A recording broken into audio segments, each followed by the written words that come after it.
Estados Unidos, base militar Fort Knox. Aquí se almacena de forma oficial gran parte de las reservas de oro de Estados Unidos, así como de otros países y organizaciones de todo el mundo que les han confiado su oro.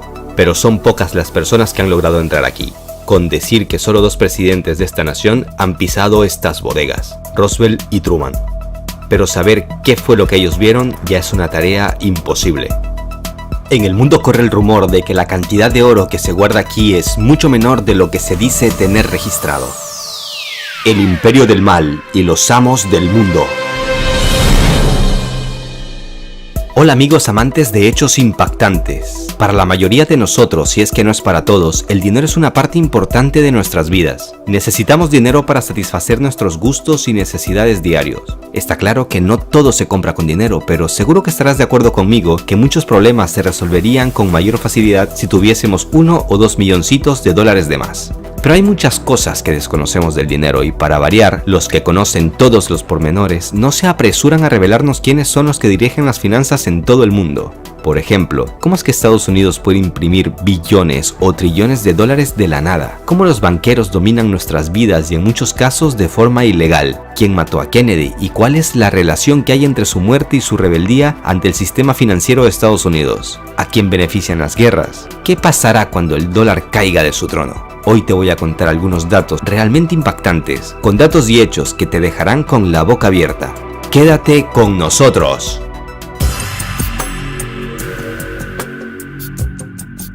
Mucha gente cree que el dinero es impreso por los estados, pero en realidad eso está lejos de ser así. La mayoría de los gobiernos no tienen el control de la impresión del dinero. Sí amigos, aunque no lo crean, la impresión del dinero en la mayoría de los países es tarea de unas estructuras comerciales independientes. Por ejemplo, en Estados Unidos el encargado de imprimir el dinero, o sea, los dólares, es el Departamento del Tesoro, pero es la Reserva Federal la que tiene el control de la oferta monetaria y es capaz de crear créditos con tasas de interés a su conveniencia. ¿Y quiénes componen la Reserva Federal? Pues entre sus dueños aparecen apellidos como Rothschild, Rockefeller, Lehman, Goldman Sachs, y lo peor de todo es que no trabajan en interés del pueblo estadounidense, pues este está endeudado con ellos por una cantidad estratosférica de más o menos 7 billones de dólares. ¿Por qué? Porque por cada dólar que ellos imprimen y ponen en circulación, el pueblo debe pagar un interés. El problema está en que el porcentaje de interés de cada dólar físicamente no existe. De ahí que impriman dólares infinitamente y la deuda también crezca infinitamente.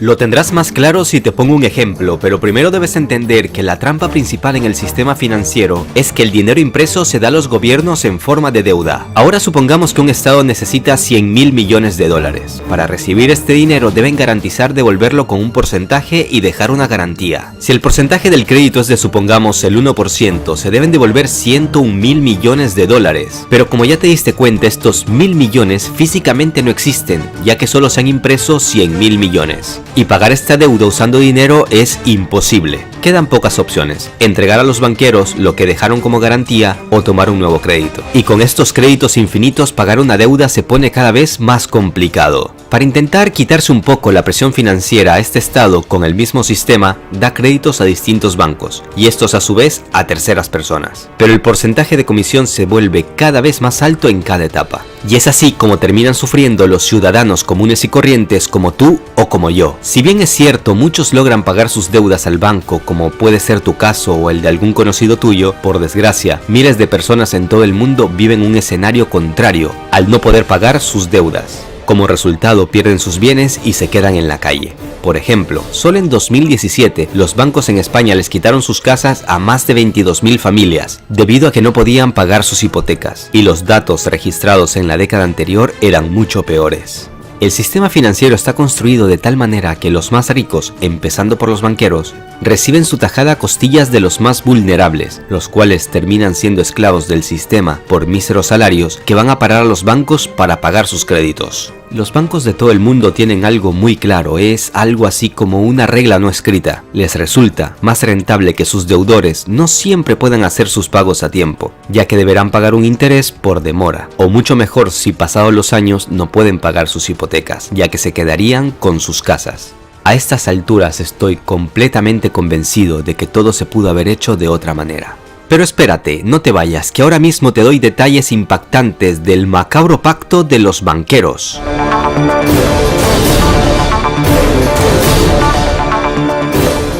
Pero empecemos por el principio, veamos la raíz de toda esta espeluznante historia.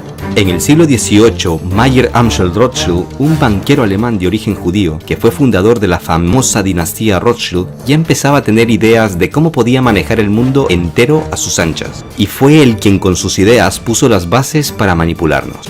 Este señor decía: denme el control del suministro de dinero de una nación y no me importará quién escriba sus leyes, una barbaridad que con los años se volvió una realidad. Los banqueros de Estados Unidos tenían claro que debían crear una estructura o un banco privado que imprimiera dinero para luego darle al gobierno como préstamo con un porcentaje de interés, o sea, a crédito.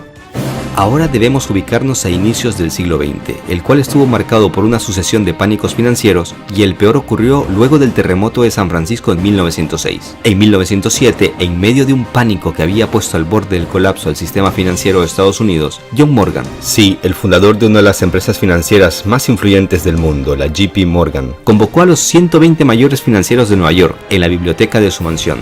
Fue ahí donde se empezó a tejer el macabro plan que dura hasta nuestros días. 3 años más tarde, en 1910, un grupo de políticos y economistas se volvieron a reunir en secreto. El objetivo era terminar de diseñar un sistema bancario central. Y así llegamos hasta 1913, cuando las ideas originales de Mayer Amschel Rothschild toman forma por completo. Y es que el 23 de diciembre de ese año, cuando muchos funcionarios en Estados Unidos descansaban por las fiestas navideñas, se presentó la Reserva Federal. El mismo presidente, Woodrow Wilson, que tenía una colusión con los banqueros que financiaron su campaña electoral, fue el encargado de promulgar la ley de la Reserva Federal.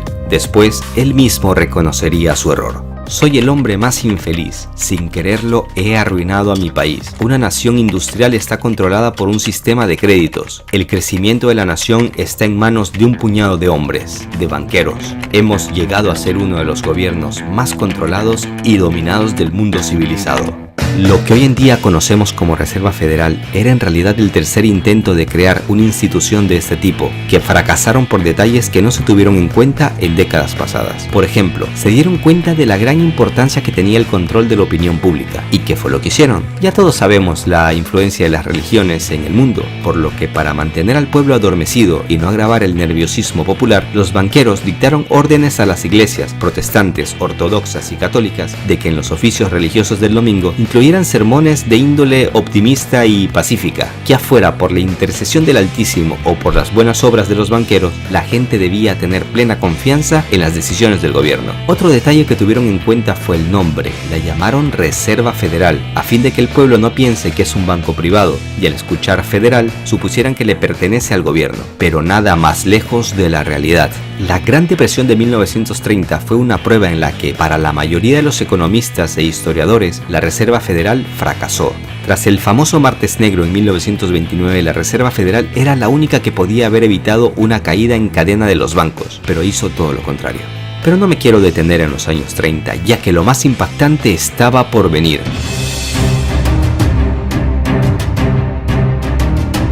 En 1944, mientras el mundo era un caos y se llevaban a cabo las últimas sangrientas batallas de la Segunda Guerra Mundial, Estados Unidos surgía como la economía más fuerte del mundo. Los Estados Unidos no estaban sufriendo las destrucciones de la Segunda Guerra Mundial, tenían una industria manufacturera poderosa y sus arcas se enriquecían vendiendo armas y prestando dinero a los combatientes aliados. Al ser la mayor potencia mundial y una de las pocas naciones poco afectadas por la guerra, estaba en posición de ganar más que cualquier otro país con la liberalización del comercio mundial. Se estimaba que la vuelta a la paz traería una depresión como la de los años 30 debido a la vuelta de los soldados de todos los países participantes de la guerra al mercado de trabajo, y la producción bélica estadounidense se estancaría. La guerra no había acabado y Estados Unidos ya sabía cómo enriquecerse más a expensas de los que más sufrieron durante la guerra. Se trataba de la creación de un acuerdo que garantizara la prosperidad de Estados Unidos para las siguientes décadas. Fue así como a mediados de 1944, cuando la Segunda Guerra Mundial no había acabado, se reunieron unos 730 delegados de 44 países en territorio estadounidense, en concreto en Bretton Woods, a fin de definir el futuro financiero del mundo. No en vano, las resoluciones monetarias que se firmaron ahí se conocen mundialmente como Acuerdos de Bretton Woods. La historia de este acuerdo es bastante interesante y muestra la astucia de Estados Unidos. No te vayas, que si aún no te he sorprendido, ahora sí que lo lograré. La mayoría de los participantes de esta conferencia eran países que todavía eran colonias europeas y cuyos representantes no velaban por los intereses de sus pueblos. También participaban países latinoamericanos cuyos gobernantes cumplían lo que desde Washington se les dictaba. Por otro lado, los países aliados de la Unión Soviética que participaron no ratificaron luego los acuerdos, ya que era un notable y descarado acuerdo a beneficio de Estados Unidos. Para que te hagas una idea, en los acuerdos se decidió la creación del Banco Mundial y del Fondo Monetario Internacional, usando el dólar estadounidense como moneda de referencia internacional. También se adoptó un patrón oro, en el que Estados Unidos debía mantener el precio del oro en $35 por onza, y se concedió la facultad de cambiar dólares por oro a ese precio sin restricciones ni limitaciones. Al mantenerse fijo el precio de una moneda, el dólar, los demás países deberían fijar el precio de sus monedas con relación a esta. Bravo gringos, jugada maestra. Sucia pero maestra. Gracias a los acuerdos de Bretton Woods, el dólar ganó su estatus de moneda mundial y por eso, desde entonces, en casi todos los intercambios monetarios de importaciones y exportaciones a nivel mundial se usa el dólar. ¿Y quién sale ganando? La Reserva Federal, por supuesto. Pero eso no es todo, amigos, ya que Estados Unidos estaba a punto de traicionar a todo el mundo con una decisión atroz. ¿Quieres saber de qué se trata? Pues allá vamos. Por cierto, en un video anterior contamos detalles del oro y el dólar que debes saber. Te dejo el enlace en la descripción de este video. Te aconsejo verlo.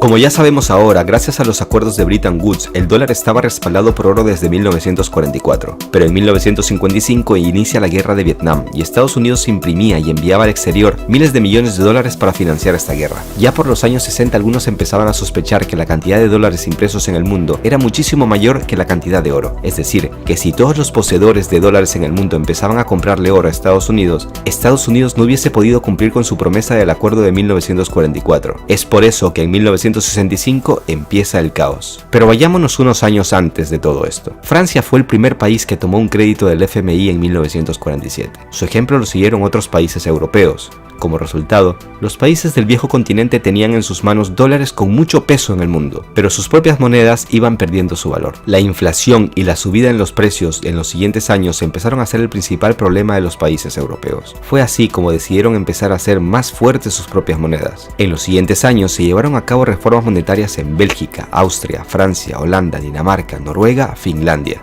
Sus monedas empezaron a recuperarse y estos países empezaron a deshacerse de los billetes verdes impresos con los rostros de presidentes de Estados Unidos. Los líderes europeos se preguntaban, ¿y ahora qué hacer con estos dólares? Esta guerra contra el dólar empezó el 4 de febrero de 1965. En una reunión en Bélgica, el presidente de Francia, Charles de Gaulle, recordó a Estados Unidos sobre su promesa de poder cambiar dólares por oro con el precio fijado en 1944, $35 por onza. Estados Unidos, por su parte, y muy educadamente, le recordó que los socios de la OTAN no se comportan de esa manera, y Francia lo amenazó con salirse de la OTAN. En marzo de 1965 llega a Nueva York un barco con bandera francesa con una carga inusual. En su interior había 750 millones de dólares en billetes estadounidenses. Lo acompañaba un segundo barco con el mismo cargamento. Los franceses querían devolver 1.500 millones de dólares a Estados Unidos y recibir a cambio oro, tal como había quedado estipulado en el acuerdo de Bretton Woods.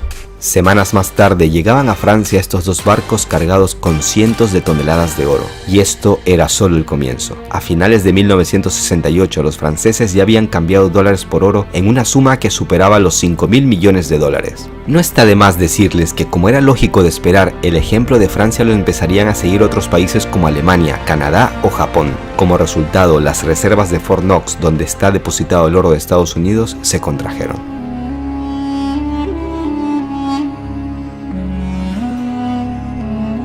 A principios de los 70 en Washington intuían que algo grave estaba a punto de pasar.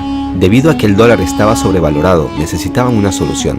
En mayo de 1971 el presidente Nixon viaja a Arabia Saudita para convencer al rey, o mejor dicho para amenazarlo, de que ellos, junto con los países de la OPEP, negociaran el petróleo solo en dólares. Si los árabes aceptan, recibirán a cambio protección militar, entre otros favores. Si se niegan, se verían amenazados con una intervención inventando, claro, cualquier excusa en contra de Arabia Saudita. A estas alturas ya sabemos el camino que eligió Arabia Saudita. Entonces Nixon regresó a casa con un as bajo la manga, y en agosto de ese año, en 1971, Nixon anuncia al mundo que temporalmente abandonaba los tratados de Bretton Woods y que por lo tanto ya no se podría comprar oro con dólares. A raíz de esta decisión, por primera vez en la historia las divisas carecían de respaldo alguno. Pero como decía al principio, uno de los factores que más influyó a tomar esta decisión fue la guerra de Vietnam, con la cual se estaban gastando las reservas estadounidenses debido al gran gasto militar. Ello sumado al hecho de que muchas potencias mundiales como Francia empezaban a cambiar sus dólares por oro. Si bien el dólar ya no estaba respaldado por oro, el trato con Arabia Saudita le iba a dar cuantiosas ganancias hasta el día de hoy. No en vano, por esas fechas nació lo que hoy conocemos como petrodólar. ¿Por qué los banqueros de Estados Unidos resultaron ser los grandes ganadores? Porque desde 1913 se acogieron al monopolio de impresión de dinero y el gobierno se vio obligado a comprarles el dinero a ellos a crédito. Para que tengas una idea, te dejo un dato impactante. Con una moneda de 25 centavos de dólar, ellos ganan unos 22 centavos netos más el interés que les pagan, ya que fabricar una moneda de 25 centavos cuesta menos de 3 centavos de dólar. Ahora hazte una idea del valor real de un billete de 100 dólares. Esto es el negocio del siglo. O mejor dicho, el robo del siglo.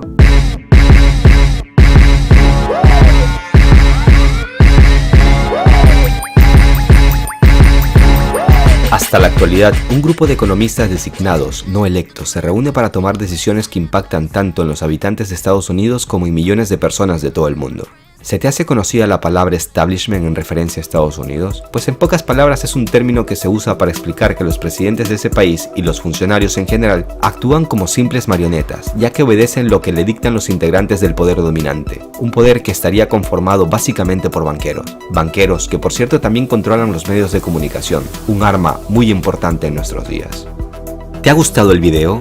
Pues déjame decirte que esto no ha sido todo, se viene una segunda parte. Suscríbete al canal para que no te pierdas esta serie que he llamado El Imperio del Mal y los Amos del Mundo. En el siguiente video de esta serie te hablaré de unos hechos que seguramente desconoces. Kennedy será nuestro protagonista y además te haré unas recomendaciones que seguro te servirán para toda tu vida. El mundo empieza a cambiar muy rápidamente y hay que estar preparados. Venezuela ha excluido el dólar de su sistema cambiario. Rusia y China ya han empezado a dejar a un lado a esta moneda. ¿Quién más se sumará? ¿Irán? ¿Siria? ¿La India? ¿Brasil? ¿México? ¿Quizás todos los países de la OPEP? Estados Unidos empieza a tener asperezas con Arabia Saudita. Eso seguramente se debe a que los árabes ya no cumplen el papel que sí cumplieron en los 70, me refiero a los petrodólares. Por otro lado, Tesla empieza a ganar terreno con sus autos eléctricos y las petroleras empezarán a perder mucho si la gasolina ya no es el alimento principal de los autos. ¿Qué otros avances se vienen? ¿Cuál es el plan de Estados Unidos si el dólar pierde su estatus mundial? ¿Acaso estarán tramando una guerra? Estos solo son algunos de los puntos de los que hablaremos en el siguiente video. Dale like y déjame tus comentarios. Tu opinión me interesa. Puedes complementar el video con otra información relevante si lo deseas. Un abrazo a todos. Hasta la próxima.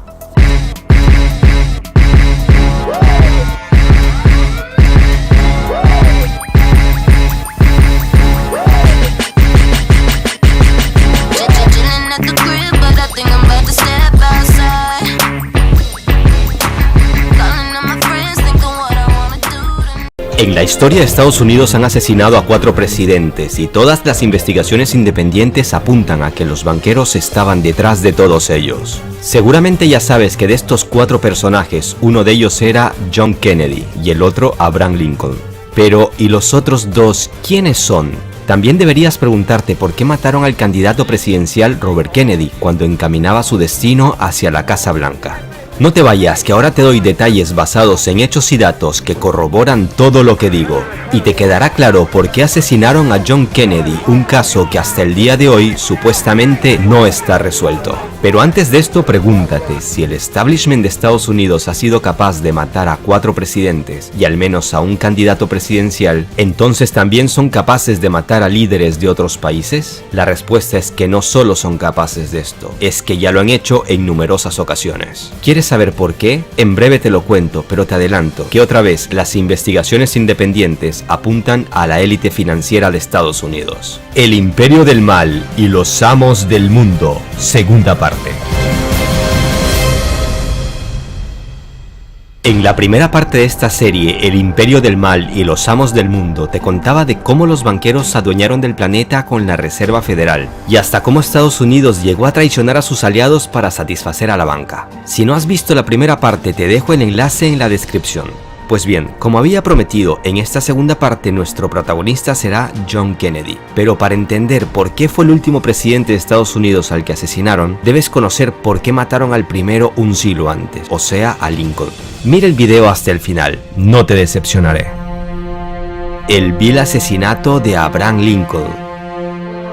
El 14 de abril de 1865, el presidente de Estados Unidos, Abraham Lincoln, recibió un disparo en la cabeza en el Teatro Ford de Washington, D.C. Si bien existe una versión oficial de por qué lo mataron, algunos hechos ocurridos algunos años antes y otros un siglo después indican a que fueron las élites financieras las que organizaron su asesinato. Permíteme recordarte que este presidente fortaleció el gobierno federal y modernizó la economía, algo que no beneficiaba mucho a los banqueros. Y también debes de saber que la guerra civil empezó poco después de que él asumiera el poder, principalmente debido a que quería abolir la esclavitud. Y tenía varios estados esclavistas en contra. En resumen, Lincoln es presidente desde 1861 hasta 1865, año en el que lo matan. La guerra civil de secesión dura desde que Lincoln es presidente hasta unos días antes de su muerte. Y también debes de saber que unos famosos billetes que no agradaban a la banca, llamados greenbacks, se empezaron a emitir desde que Lincoln llegó al poder y dejaron de emitirse justo después de su muerte. ¿No te parece raro todo esto? ¿Es esto una mera casualidad? Pues la verdad,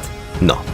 Te lo explico. En realidad, el 14 de abril de 1865, el día que mataron a Lincoln, los ciudadanos de Estados Unidos tenían motivos de sobra para sentirse libres y satisfechos, ya que días antes los opositores empezaban a rendir ante el ejército de Estados Unidos. La versión oficial asegura que el autor de este atentado, el actor John Wilkes Booth, lo asesinó porque no estaba de acuerdo con el fin de la guerra y quería reunir tropas para que siguieran la lucha, pero lo cierto es que era un simple peón de la banca. Para entenderlo tenemos que hablar de estos famosos billetes greenbacks. Lincoln quería una moneda libre de intereses y totalmente en manos del Estado, y no de banqueros privados. Sus asperezas con la banca, sumadas a la guerra civil, lo llevaron a crear esta moneda, que aunque no estaba respaldada ni por oro ni por plata, en pocos años logró convertirse en una moneda muy fuerte. Si bien estos billetes sufrieron varias caídas durante la guerra, se empezó a recuperar rápidamente cuando los opositores empezaron a rendirse.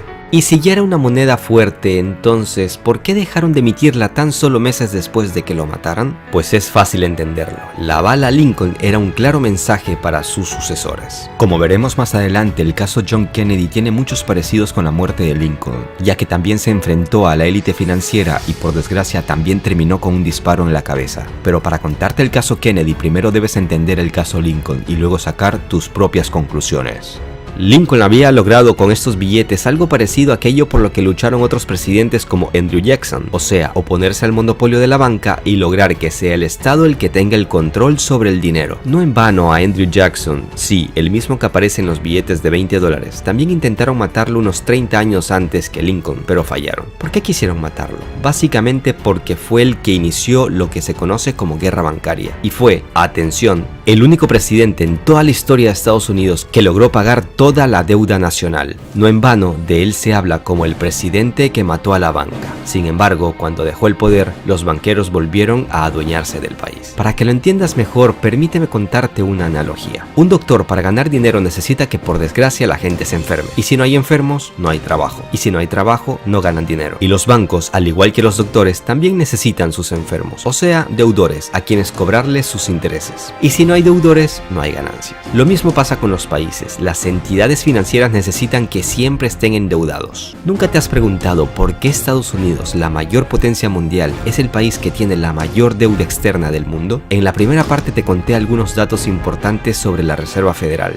Y en los siguientes capítulos te revelaré cómo funciona el FMI o el Banco Mundial y por qué casi ningún país puede pagar su deuda. Pero volvamos al tema de hoy. Resumamos lo que tenemos. En 1835 casi matan a Andrew Jackson por haber matado a golpe de buenas decisiones a la banca. En 1865 matan a Lincoln por principalmente oponerse a la banca y emitir los greenbacks. En 1881 el presidente James Garfield quiso seguir los pasos de Lincoln y también fue asesinado. No duró ni 7 meses en el poder. Lo irónico del caso fue que los disparos no fueron fatales en sí y Garfield murió porque los doctores le abrieron una de sus heridas para encontrar la bala y finalmente le provocaron un una infección y hemorragias internas. ¿Estaban comprados los doctores? No se sabe a ciencia cierta, pero el hecho no deja de ser sospechoso. En 1901 matan al presidente William McKinley durante su segundo mandato. La élite efectuó otra complicada jugada política haciendo aparecer el magnicidio como obra de otro loco suelto. El asesinato ofrecía a la élite varios beneficios, como eliminar un personaje que nunca fue del todo fiel a los planes elitistas. ¿No me digas entonces que quien mató a Kennedy fue el sistema monetario? Pues sí,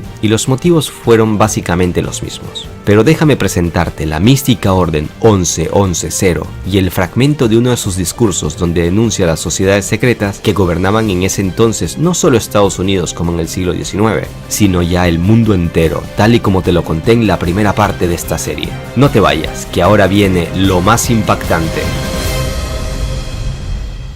Давайте вспомним об убийстве президента Кеннеди. Ведь существует версия, что убийство президента Кеннеди организовали спецслужбы Соединенных Штатов. Но если эта версия верна, а этого исключить нельзя. Los motivos del asesinato de John Kennedy. Como ya sabes ahora, en la historia ha habido varias personalidades importantes que intentaron salvar al mundo de este asqueroso sistema financiero que beneficia a unos pocos y del que te hablé en la primera parte. John Kennedy fue el último presidente de Estados Unidos que plantó cara a los banqueros, en concreto a la Reserva Federal, la cual, como ya sabemos, tomó todo el poder en 1913. En 1963, Kennedy empezó un plan para quitarle a la Reserva Federal su juguete favorito, las máquinas de impresión de dinero. Un decreto presidencial casi desconocido fue firmado por Kennedy el 4 de junio de 1963. Se trataba de la orden número 11-11-0, con la cual básicamente despojaba a la Reserva Federal de su poder para prestar dinero con intereses al gobierno federal de los Estados Unidos. Más de 4.000 millones de dólares en billetes de Estados Unidos entraron en circulación en denominaciones de 2 y 5 dólares. Fíjate en un detalle, los dólares actuales tienen impresa la nota billete de la Reserva Federal y los dólares de Kennedy tenían impresa la nota billete de Estados Unidos. Una gran diferencia, ya que como te expliqué en la primera parte, los bancos de la Reserva Federal prestan dinero al Estado con comisión y con estos billetes de Kennedy se le acababa el negocio. Y es que Kennedy sabía que si los billetes de Estados Unidos avalados en plata circulaban ampliamente, eliminarían la demanda de billetes de la Reserva Federal. El presidente Kennedy fue asesinado meses después de firmar esta orden, en concreto el 22 de noviembre de 1963. ¿Y adivinen qué fue lo primero que hizo el nuevo presidente Lyndon Johnson? Exacto, sacar inmediatamente de circulación los billetes de Estados Unidos. También déjame decirte que nunca circularon los billetes de Estados Unidos de 10 y 20 dólares, que ya estaban impresos cuando Kennedy fue asesinado.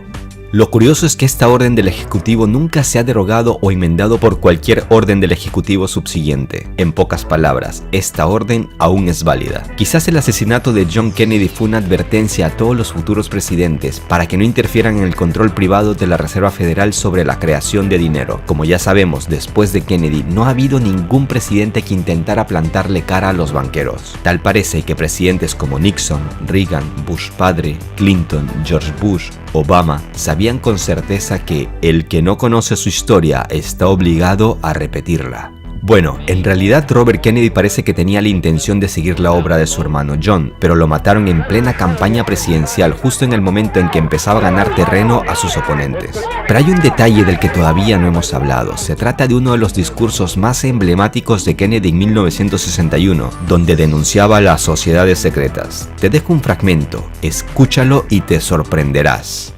Ladies and gentlemen, I want to talk about our common responsibilities in the face of a common danger. The very word secrecy is repugnant in a free and open society, and we are, as a people, inherently and historically opposed to secret societies, to secret oaths, and to secret proceedings. And there is very grave danger that an announced need for increased security will be seized upon by those anxious to expand its meaning to the very limits of official censorship and concealment. For we are opposed around the world by a monolithic and ruthless conspiracy that relies primarily on covert means for expanding its sphere of influence, on infiltration instead of invasion, on subversion instead of elections, on intimidation instead of free choice, on guerrillas by night instead of armies by day, It is a system which has conscripted vast human and material resources into the building of a tightly knit, highly efficient machine that combines military, diplomatic, intelligence, economic, scientific, and political operations. Its preparations are concealed, not published. Its mistakes are buried, not headlined. Its dissenters are silenced, not praised. No expenditure is questioned, no rumor is printed, no secret is revealed. I am not asking your newspapers to support an administration, but I am asking your help in the tremendous task of informing and alerting the American people. And that is why our press was protected by the First Amendment, the only business in America specifically protected by the Constitution, confident that with your help, man will be what he was born to be, free and independent. Desde la Reserva Federal consideraron este discurso y la firma de la Orden 11-11-0 como una traición, ya que según ellos, Kennedy llegó al poder gracias a las influencias de las élites financieras. John Kennedy se convirtió en lo que temían en la Reserva Federal, que un hombre con poder y querido y admirado por millones les derrumbara el reino que habían logrado construir a lo largo de muchas décadas. Ten en cuenta que la élite financiera domina no solo los bancos, sino que tiene fuertes influencias en los servicios de inteligencia de Estados Unidos, como la CIA o el FBI. Además del control de los medios de comunicación. Por eso, la verdad no florece porque es secreto de Estado, y la prensa no te lo cuenta porque no les conviene. Suscríbete al canal para que no te pierdas los siguientes capítulos y dale like al video. Pero espérate, te adelanto lo que se viene. Los expertos de todo el mundo tienen algo muy claro: el dólar debió perder su estatus mundial al menos desde el año 2000, pero cada vez que parecía que su estatus iba a explotar, explotaban guerras en otros lados del mundo, en Afganistán, en Irak, en Siria, en Ucrania o en distintos países de África. En el siguiente capítulo te contaré por qué las guerras son un gran negocio. También hablaremos que los rivales de Estados Unidos como China, Rusia o Irán saben perfectamente que si el dólar cae de la noche a la mañana, no solo cae la economía de Estados Unidos, sino que el mundo se convertiría en un caos total. Por eso pensaron por mucho tiempo en una estrategia para evitar ese caos, al menos en sus países. Sobre estos y otros temas hablaremos en los siguientes capítulos de esta serie: El Imperio del Mal y los amos del mundo.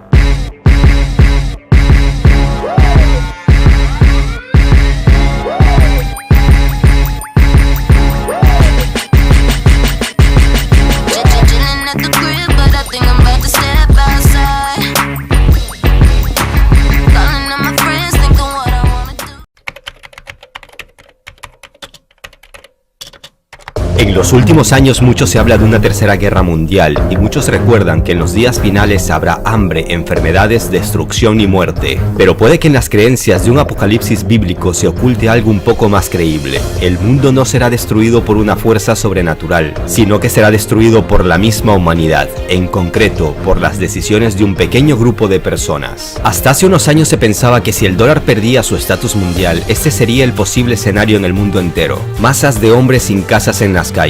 En lugar de electricidad, la gente hace fogatas con muebles y coches abandonados en las calles. No hay gasolina para suministrar a los coches y no hay a quien venderle petróleo. La gente quema sus cosas en las calles para calentarse. Los bancos han perdido el control de todas las finanzas. La crisis financiera ha alcanzado tal punto que en el mundo han quedado solo dos cosas con valor: alimentos y agua. Por estos productos se pelean grupos armados en las calles. A los civiles desarmados no les queda más que esconderse en los escombros y recoger lo que queda después de los combates callejeros. En casi todos los países del mundo hay guerras civiles, y todo porque el dólar estadounidense ahora cuesta menos que el papel en el que están impresos los presidentes de Estados Unidos. El dólar es la moneda de la confianza. Cuando desaparezca esta confianza, desaparecerá el actual sistema financiero mundial. No obstante, China y Rusia, sabiendas de este posible escenario catastrófico, empezaron a tomar hace algunos años cartas en el asunto. El Imperio del Mal y los amos del mundo, tercera parte.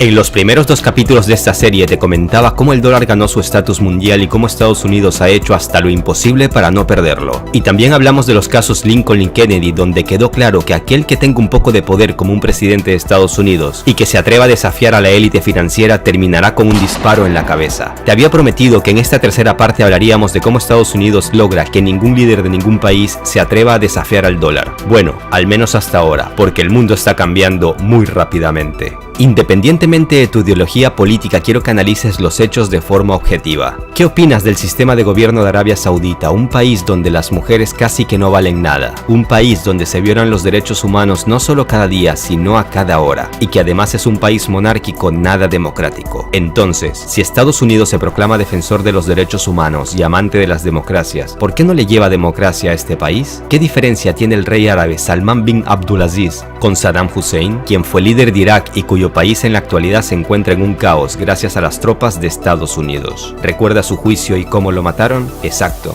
lo condenaron a la horca. El por qué Estados Unidos no invade Arabia Saudita te lo conté en la primera parte, por el acuerdo de los petrodólares. Y ahora te refresco la memoria del por qué mataron a Hussein y a Gaddafi, pero te adelanto un dato: la hegemonía del dólar empezaba a estar en peligro gracias a estos dos líderes de Oriente Medio.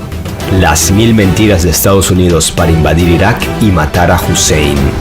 Una de las causas por las que el mundo aún desea el dólar es debido a que para comprar o vender petróleo es necesario negociar con dólares estadounidenses. Sin embargo, Irak, uno de los países con las mayores reservas de petróleo del mundo, el 6 de noviembre del año 2000, anuncia al mundo que empieza a negociar su petróleo ya no en dólares, sino en euros. La fuerte depreciación desde entonces del dólar con relación al euro significaba que Irak obtenía unos buenos beneficios al cambiar la moneda de sus reservas y de sus transacciones. George Bush y su gobierno tenían motivos de sobra para preguntarse muy seriamente: ¿qué pasaría si la OPEP, la Organización de Países Exportadores de Petróleo, se pasa a negociar repentinamente al euro? Y la respuesta era muy sencilla: se desatarían todos los demonios del infierno al perder el dólar su estatus mundial. Con esta respuesta, la siguiente pregunta que se hacían en Washington era: ¿qué hacer? Pese a todos los esfuerzos de Estados Unidos de seguir influenciando con su poder en Irak, concluyeron que la guerra era el único paso para no perder su hegemonía mundial. En julio del 2002, Europa celebraba que su moneda, el euro, superaba el valor del dólar debido en gran medida a la desaceleración económica y los escándalos financieros que habían estado debilitando al dólar y a los mercados bursátiles de Estados Unidos. El pánico se apoderaba de Wall Street y de la Casa Blanca. Había que tomar medidas concretas, de inmediato. En septiembre del 2002, el vicepresidente de Estados Unidos, Dick Cheney, afirma: nosotros sabemos con absoluta certeza que Saddam Hussein está usando un sistema para adquirir el equipo necesario para enriquecer uranio y construir armas nucleares. Irak posee armas biológicas y químicas. Pero esto de las armas de destrucción masiva de Irak era solo una de las 1000 mentiras de Estados Unidos para invadir este país. Y así, en marzo del 2003, Estados Unidos invade Irak, y una de las primeras medidas económicas tomadas fue la de volver a convertir todas esas transacciones de euros a dólares. En junio de ese mismo año, Estados Unidos logró mantener el mercado con el dólar como moneda principal en los negocios de petróleo. Hussein fue juzgado y condenado a la horca en 2006. Pero Saddam Hussein no fue el único en enfrentarse al dólar. El siguiente caso no deja de ser menos impactante. No te vayas, quédate con nosotros. El otro líder que hizo temblar la economía de Estados Unidos. Todos han visto estas imágenes. Aquí se pueden ver los últimos segundos de vida del líder libio Muammar Gaddafi. En el 2011, casi todos los medios de todo el mundo publicaban la noticia asegurando que Gaddafi violaba los derechos en su país y que Libia necesitaba un poco de democracia. Pero en realidad su peor pecado fue enfrentarse al monopolio del dólar. Sabiendo que podía terminar como Hussein, Gaddafi empezó a promover una revolución del dinar, respaldado por oro en toda la Unión Africana. Me atrevería a decir que fue aún más valiente que Hussein, ya que no propuso negociar el petróleo en euros, sino en su propia moneda, el dinar de oro. El plan de Gaddafi de dejar de vender el petróleo en dólares y empezar a usar el dinar de oro habría devastado la economía estadounidense. Uno de sus primeros pasos fue impulsar la creación del Banco Central de Benghazi para lanzar el dinar de oro, y trasladó a esa ciudad 150 toneladas del metal precioso. Al igual que pasó con Irak, Barack Obama y su gobierno tenían motivos de sobra para tomar medidas, y llegaron a la conclusión de que Libia necesitaba, al igual que el Irak de Hussein, un poco de democracia. Y fue así como Libia fue invadida por Estados Unidos y la OTAN, mientras que Gaddafi fue asesinado horriblemente en 2011 por los mercenarios de la Alianza Atlántica. La muerte de estos dos líderes de Oriente Medio, que dicho sea de paso están llenos de petróleo, permiten pensar que no en vano el presupuesto militar de Estados Unidos es de 610.000 millones de dólares. Lo que representa una cantidad mayor que la de los 7 países juntos que le siguen en el ranking. Y es que Estados Unidos necesita que en cada rincón del mundo sepan qué pasaría con ellos si llegan a desafiar la hegemonía del dólar. Yes, we came, we saw, he died. Antes de que explote el dólar, explotan guerras en otros países. La crisis financiera del 2008 se desató debido al colapso de la burbuja inmobiliaria en Estados Unidos, contagiando al sistema financiero estadounidense y teniendo como consecuencia después una profunda crisis económica a escala internacional. Los expertos de todo el mundo se debatían en una duda: ¿se desplomaría el dólar o no? Pero cuando esta moneda estaba a punto de caer, aparecían de la nada protestas con tintes de revoluciones en distintos países del planeta. Se contabilizaron miles de muertos y cientos de inmuebles destrozados. ¿Cómo benefician estas revoluciones a Estados Unidos? Pues primero desvían la atención mundial mientras ganan tiempo para recuperarse. Y segundo, estas revoluciones terminan afectando la economía de estos países y por el contrario la estadounidense empieza a recuperarse. En el 2012 los expertos de todo el mundo otra vez coincidían que el dólar estaba a punto de explotar, pero cuando parecía que esta burbuja explotaría y se llevaría por los suelos el imperio estadounidense, la explosión ocurrió en otro continente, concretamente en Siria. Así fue como empezó la guerra más sangrienta de los últimos años, la guerra civil en Siria. En la actualidad, el país está convertido en ruinas. ¿A qué está dispuesto Estados Unidos para salvar el dólar? Mira estas imágenes que dieron la vuelta al mundo en 2014. En ellas se puede ver a la secretaria adjunta de Estados Unidos para Asuntos Europeos, Victoria Nuland, repartiendo galletas y pan en plena revuelta en Ucrania. 2 meses después, ella misma reconocía que Estados Unidos había gastado $5.000 millones para llevar la democracia a Ucrania. Ahora miren cómo el candidato a la presidencia y senador John McCain graba y toma fotos a los revolucionarios ucranianos. Que esta revolución se dirigía desde Washington no era un secreto para nadie. Por cierto, ¿se imaginan a Putin o algún político ruso participando de revueltas en otros países, como en las marchas independentistas en Cataluña o en protestas en Estados Unidos? Si lo hiciera, no me imagino lo que publicarían los medios occidentales. Pero sigamos, ¿para qué necesita Estados Unidos tener influencias en Ucrania? Miren el mapa.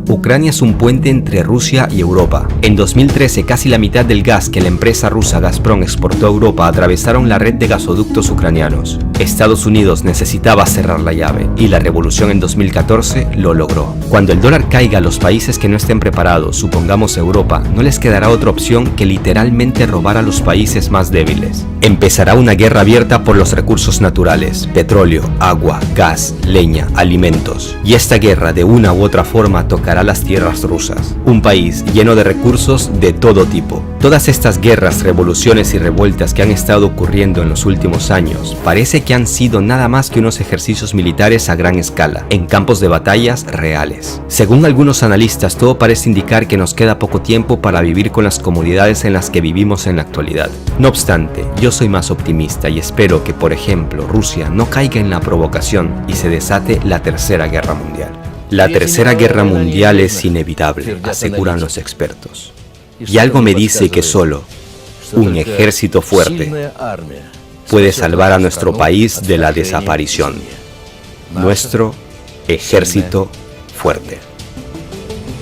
Por desgracia, el tiempo se nos ha acabado. En el siguiente capítulo seguiremos hablando del negocio de la guerra. Hablaremos, por ejemplo, del por qué Estados Unidos no le quita las sanciones a Corea del Norte. Y es más, le sigue imponiendo más sanciones, pese a la iniciativa de Kim Jong-un de desmantelar sus polígonos nucleares. Y es que en esta zona hay dinero para Estados Unidos. Muchísimo dinero que ganar. Y necesita demonizar a alguien en esta región para vender armamentos a sus aliados asiáticos. También hablaremos sobre el plan de Rusia y China de bajar al dólar de su trono sin salir con un disparo en la cabeza en el intento. Comenta qué opinas del contenido de esta serie, El Imperio del Mal y Los Amos del Mundo. Puedes ver los otros 2 capítulos en el canal. Suscríbete que vendrán más videos impactantes. Un abrazo a todos. Hasta la próxima.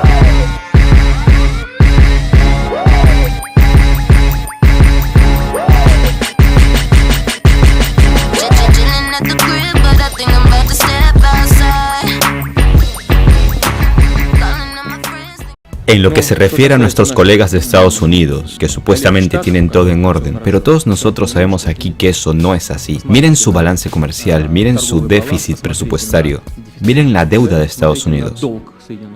Nosotros no tenemos ese desbalance y espero que nunca lo tengamos. Pero para ellos es más fácil, pueden encender sus máquinas de impresión de dinero, compran los bonos estatales. ¿Qué son los bonos estatales? Es un financiamiento directo al Estado, y todo por tener las máquinas de impresión de dólares. Luego reparten estos dólares en toda la zona del dólar, y la zona del dólar es todo el mundo. Nosotros no tenemos esa posibilidad de hacer fechorías tan descaradamente, y no la tendremos, al menos en un futuro próximo. Así explicaba en 2011 Vladimir Putin cómo los otros países del mundo juegan en desventaja ante Estados Unidos. Si quieres entender un poco más de las sucias maniobras estadounidenses, debes ver los 3 capítulos anteriores de esta serie, en donde explicamos cómo Estados Unidos se adueñó del mundo, así como de sus infalibles métodos para que el dólar no pierda su hegemonía mundial. Te contamos también de que en cada rincón del mundo saben que si el dólar cae de la noche a la mañana, el mundo entero se convertiría en un caos. Rusia lo sabe perfectamente y China lo sabe perfectamente. Por ese motivo, estos rivales de Estados Unidos necesitaban otra táctica para echar por tierra al imperio estadounidense. Hace ya 20 años, o puede que más, que se dieron cuenta de que no solo harían falta varios años, sino varias décadas, para adelantarse de una vez por todas a Estados Unidos, y adoptaron la paciencia como arma principal. La gallina come grano por grano.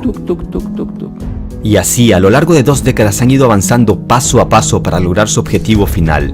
Pero, ¿cómo planearon el destrono de Estados Unidos? Primero se dieron cuenta de que un país débil militarmente puede ser desestabilizado fácilmente por Estados Unidos, tal y como te lo conté en la tercera parte. Si bien Rusia tiene una alta capacidad militar, le falta tener una economía más competitiva, algo que no lo puede lograr en pocos años, pero de lo que carece Rusia lo tiene China, así que ambos se complementan. En las últimas 2 décadas estos 2 países han ido fortaleciendo sus relaciones y se han unido a otros países que forman los así llamados mercados emergentes. Exigen pocas cosas: trabajo y paciencia. En resumen, te puedo decir que a inicios de este siglo, en el 2001, el grupo de banca de inversión y valores Goldman Sachs definió las nuevas potencias económicas que lograrían un incremento constante de su valor en el mercado internacional, siendo posible que para el año 2050 sean estas las economías que controlen el sistema económico internacional, por encima de potencias actualmente consolidadas tales como Estados Unidos, Japón o Alemania. Entre estas naciones aparecían China, Brasil, Rusia, la India y México. Cómo estos países están cambiando el sistema financiero mundial te lo cuento ahora mismo. No te vayas, quédate con nosotros, que aprenderás algunos datos impactantes. Te recomiendo suscribirte al canal para que no te pierdas los siguientes capítulos. El Imperio del Mal y los Amos del Mundo, 4ª parte. Estados Unidos es el mayor exportador de armas en el mundo, un negocio del que no puede prescindir, ya que crea empleo para decenas de miles de personas, lo que se convierte en millonarias ganancias. Al ser la mayor potencia mundial y tener influencias en todo el mundo, algo que se lo ganó no con confianza, sino imponiendo su ley en países ajenos, Estados Unidos tiene la capacidad de crear conflictos en zonas que están lejos de sus fronteras, y vender armamento a sus aliados para que supuestamente tengan con qué defenderse. Como ha quedado demostrado en videos anteriores, a Estados Unidos no le preocupa el pueblo que sufre en A o B país. Esta potencia mundial vela por sus intereses. Por ejemplo, Estados Unidos necesitaba un diablo en Asia, y en su eterna lucha contra el comunismo, un sistema que dejo claro no me gusta ni comparto, vio que Corea del Norte cumpliría muy bien el papel del demonio y desestabilizador en esa región. Si ves este mapa atentamente, puedes darte cuenta que entre 1980 y 2000 Japón era el principal comprador de armamento estadounidense en el mundo, y entre 2000 y 2010 lo es Corea del Sur. A Estados Unidos le basta con decirle a estos 2 aliados que Corea del Norte es un peligro latente y que necesitan armamento para defenderse.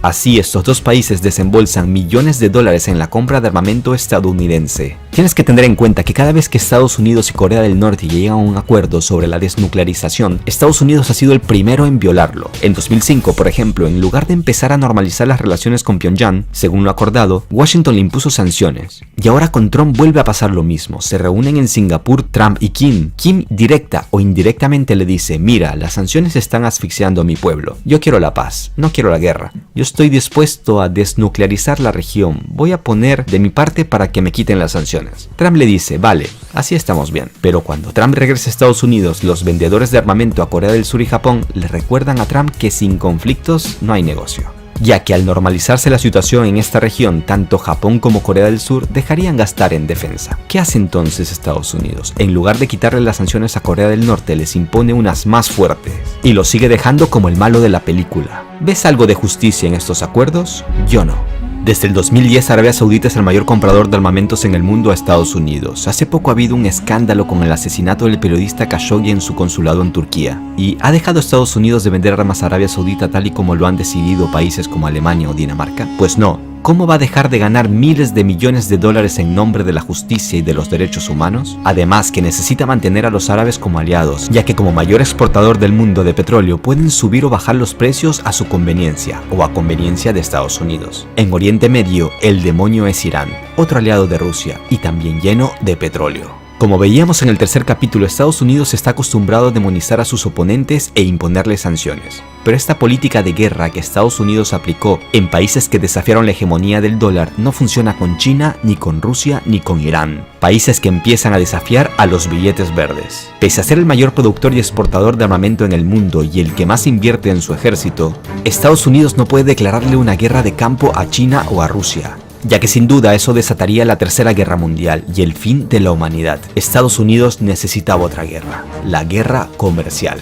Pero para entender por qué comenzó esta guerra comercial hay que entender acontecimientos de años pasados. Acomódate para que no te pierdas los detalles. Ahora viene lo más interesante. Como te contaba al inicio de este video, Goldman Sachs en 2001 definió las nuevas potencias económicas que dominarían el mundo en el futuro y designó el acrónimo BRIC en referencia a Brasil, Rusia, la India y China, como los países que construirían un nuevo orden mundial, donde cada uno pondría su propio ladrillo para lograrlo. En 2006 estos 4 países empiezan a plantearse en serio la creación de un grupo que a mediano a largo plazo cambie por completo el sistema que domina en la actualidad el mundo entero. En 2008 formaron el BRIC oficialmente y en 2011 se suma Sudáfrica, conformando lo que hoy conocemos como BRICS. Estos países son importantes por muchas razones, pero es necesario destacar que los datos más básicos son quizás los más relevantes. Por ejemplo, juntos suman el 42% de la población mundial y ocupan el 29% del territorio del planeta, mientras que presentan un poder de compra que supera el de Estados Unidos o el de la Unión Europea.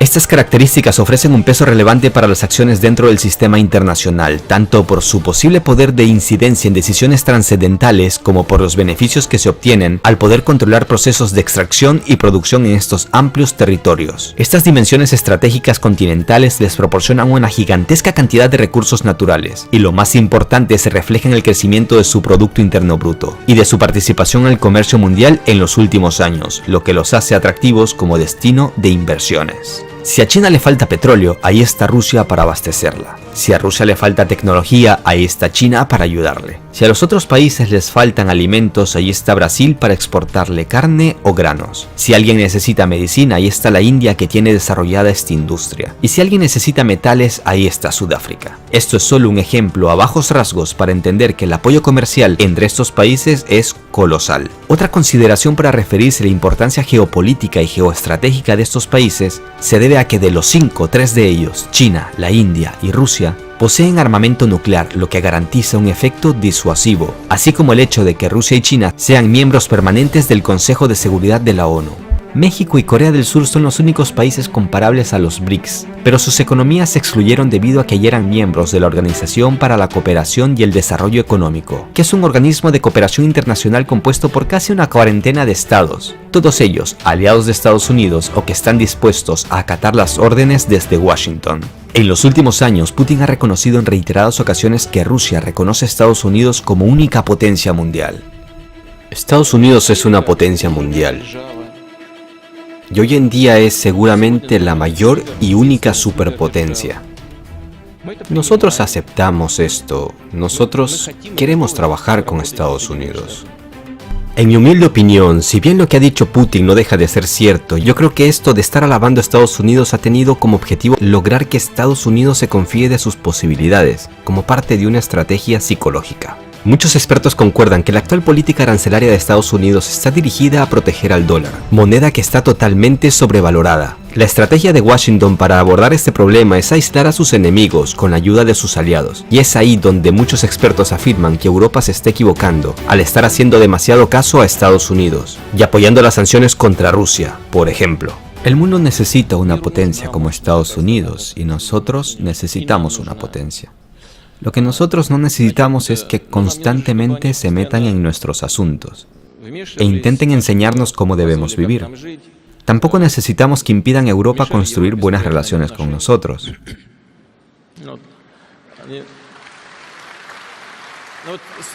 ¿Las sanciones que usted acaba de mencionar afectan de alguna manera a Estados Unidos? Claro que no, a ellos les importa un bledo estas sanciones, ya que no les afectan en lo más mínimo. Pero a Europa sí les afectan. A Estados Unidos no les afectan. Es un efecto cero. Pero los estadounidenses ordenan a los europeos aguantar la crisis. ¿Por qué ellos toleran esas órdenes? Yo no lo entiendo. Pero si quieren sufrir, pues que sufran. Mateo, ¿por qué ustedes sufren penurias? Bueno, ahora Mateo quizás nos explicará por qué acatan las órdenes de Estados Unidos. Pero esto de las sanciones pronto cambiará. Te recuerdo que Rusia y China hicieron de la paciencia su mejor arma para debilitar a su enemigo. Y estos son algunos de los puntos claves que van logrando hasta el momento. China y Rusia han estado comprando cientos y cientos de toneladas de oro. China lidera con diferencia el mercado de la refinería petrolera y el de las telecomunicaciones. Invierten en innovación y en crear nuevos productos para el mercado. Rusia y China emplearán un nuevo sistema de pago para no usar dólares y esquivar sanciones de Estados Unidos. El pacto se basa en aumentar el uso de rublos y yuanes en su comercio bilateral e internacional para reducir la dependencia del dólar y evitar las sanciones de Estados Unidos dirigidas a las transacciones financieras. China y Rusia pretenden lanzar un nuevo sistema transfronterizo que permita los pagos directos en las monedas de cada país. Para llevar a cabo ese plan, Moscú y Pekín negocian permitir el uso de la tarjeta Mir de Rusia en China y de la tarjeta de crédito china UnionPay en territorio ruso. Cabe destacar que la UnionPay china es la tercera red de pago más grande por el valor de transacciones procesadas, detrás de Visa y Mastercard. Imagina que todos los países BRICS empiecen a usarla, estamos hablando del 42% de la población mundial. Se estima que China y Rusia empezarán a negociar y crearán una moneda paralela al dólar estadounidense y un sistema paralelo al SWIFT, y saldrán del mercado de divisas corrupto y de los tipos de interés. En pocas palabras, China y Rusia y los otros países del BRICS se han estado preparando para una nueva era posterior a la hegemonía del dólar estadounidense. Nosotros no tenemos esa posibilidad de hacer fechorías tan descaradamente como Estados Unidos, y no la tendremos, al menos en un futuro próximo. Si analizas este gráfico de Goldman Sachs para el 2030 indicado con la barra verde, China logrará tener un PIB más alto que Estados Unidos, y para 2050, la barra azul, China casi que duplicará el PIB de Estados Unidos, seguido por la India, Brasil, México, Rusia, Indonesia, Japón, Reino Unido y Alemania. Y ojo, Indonesia, el cuarto país más poblado del mundo, puede que se una pronto al BRICS. China, que hoy todavía no está en condiciones de pelear de igual a igual en términos económicos con Estados Unidos, sabiendo que le falta, decidió hacer el programa Made in China 2025, que es un programa de apoyo industrial a robótica, aeronáutica, trenes de alta velocidad, inteligencia artificial, farmacia, industrias de alto contenido tecnológico y alto valor, que son las industrias del futuro. Mientras Estados Unidos, en lugar de centrarse en bienes de conocimiento, en exportar conocimiento o también en industria de alto valor, está decidiendo proteger la industria tradicional que tiene, los autos, el acero. Entonces ahí hay una primera comparación. Por otro lado, la visión comercial nos da esta paradoja, en donde China, el país comunista, aparece como el gran campeón del libre comercio, mientras que el creador del sistema de libre comercio a nivel global, que es Estados Unidos, aparece hoy como el que lo está atacando y como el que está buscando protección para sus propias industrias.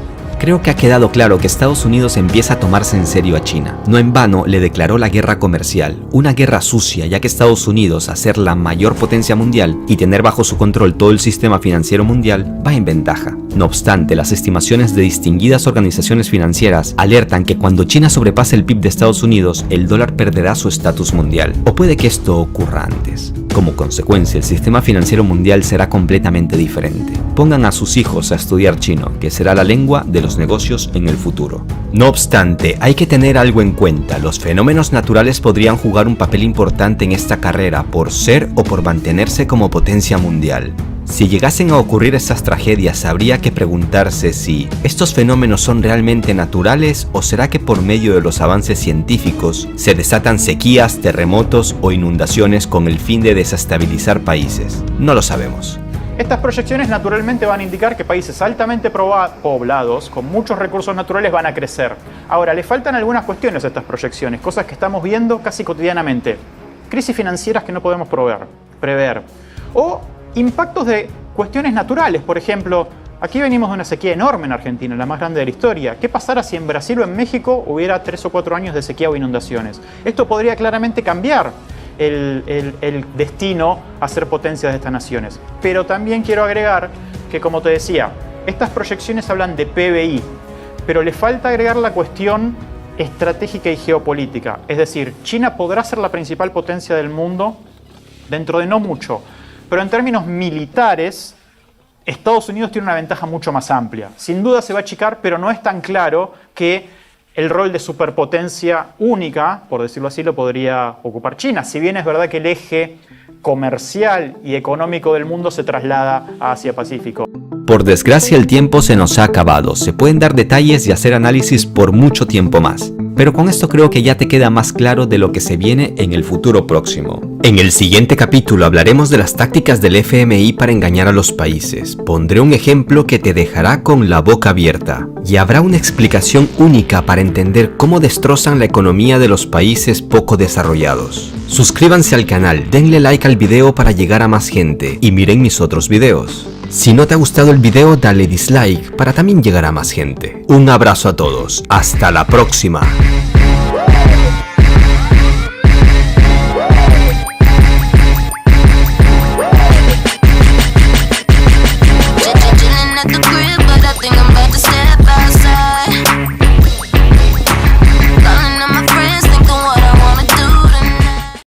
A principios de abril del 2011, en una reunión de altos cargos del FMI y el Banco Mundial, el entonces director del Fondo Monetario Internacional, Dominique Strauss-Kahn, pedía empezar a dar pasos concretos en el proyecto que venía proponiendo desde hacía ya varios meses. Pero resulta que esta propuesta de empezar a realizarse encendería la cuenta regresiva de una bomba con efectos catastróficos para la élite financiera, especialmente para la élite financiera de Estados Unidos. Un mes más tarde, el 14 de mayo del 2011, Dominique Strauss-Kahn, que regresaba a París desde Estados Unidos, fue sacado del vuelo y arrestado en Nueva York, acusado de agresión sexual e intento de violación contra una migrante africana que trabajaba en un lujoso hotel neoyorquino. No obstante, su vida volvió más o menos a la normalidad semanas más tarde, cuando ya había sido obligado a renunciar a su cargo del FMI, así como a su candidatura para las elecciones presidenciales de Francia de 2012. Y no en vano, muchos analistas de todo el mundo empezaron a sacar sus propias conclusiones y relacionaron este arresto de dudosas acusaciones con sus propuestas de cambiar las reglas del juego en el mundo de las grandes finanzas. ¿Qué proponía este señor en 2011 que ningún medio de habla hispana te lo contó? Pues no te vayas, quédate con nosotros, que ahora mismo te doy detalles basados en hechos y datos sobre el hombre que desafió a la élite financiera y entenderás de una vez por todas cómo funciona el FMI. Suscríbete al canal para que no te pierdas los siguientes capítulos y mira los capítulos anteriores si es que no los has visto.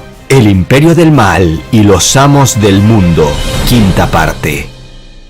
Señor Wolf, le haré una pregunta desde otro ángulo. ¿Será que todos nosotros somos unos ingenuos? Nuestro sistema económico muestra un incremento constante, lo que parece indicar que la guerra es inevitable. Hay que entender esto. Este sistema ha logrado engañar a la gente y distraerla de tal forma que no conozcan sus objetivos principales, ya que hoy en día es muy complicado entender todas estas conexiones. Si tomamos el ejemplo de cómo la Troika influye en Grecia, podemos ver que todo lo que hace la Troika es crear las mejores condiciones para los bancos y llevarse el dinero de la gente común y corriente. Pero los mecanismos con los cuales ellos hacen esto no son tan fáciles de entender, y a la gente todo el tiempo le meten en la cabeza que ellos están llevando a cabo programas de ayudas sociales. Si usted me da 3 minutos, yo se lo explico.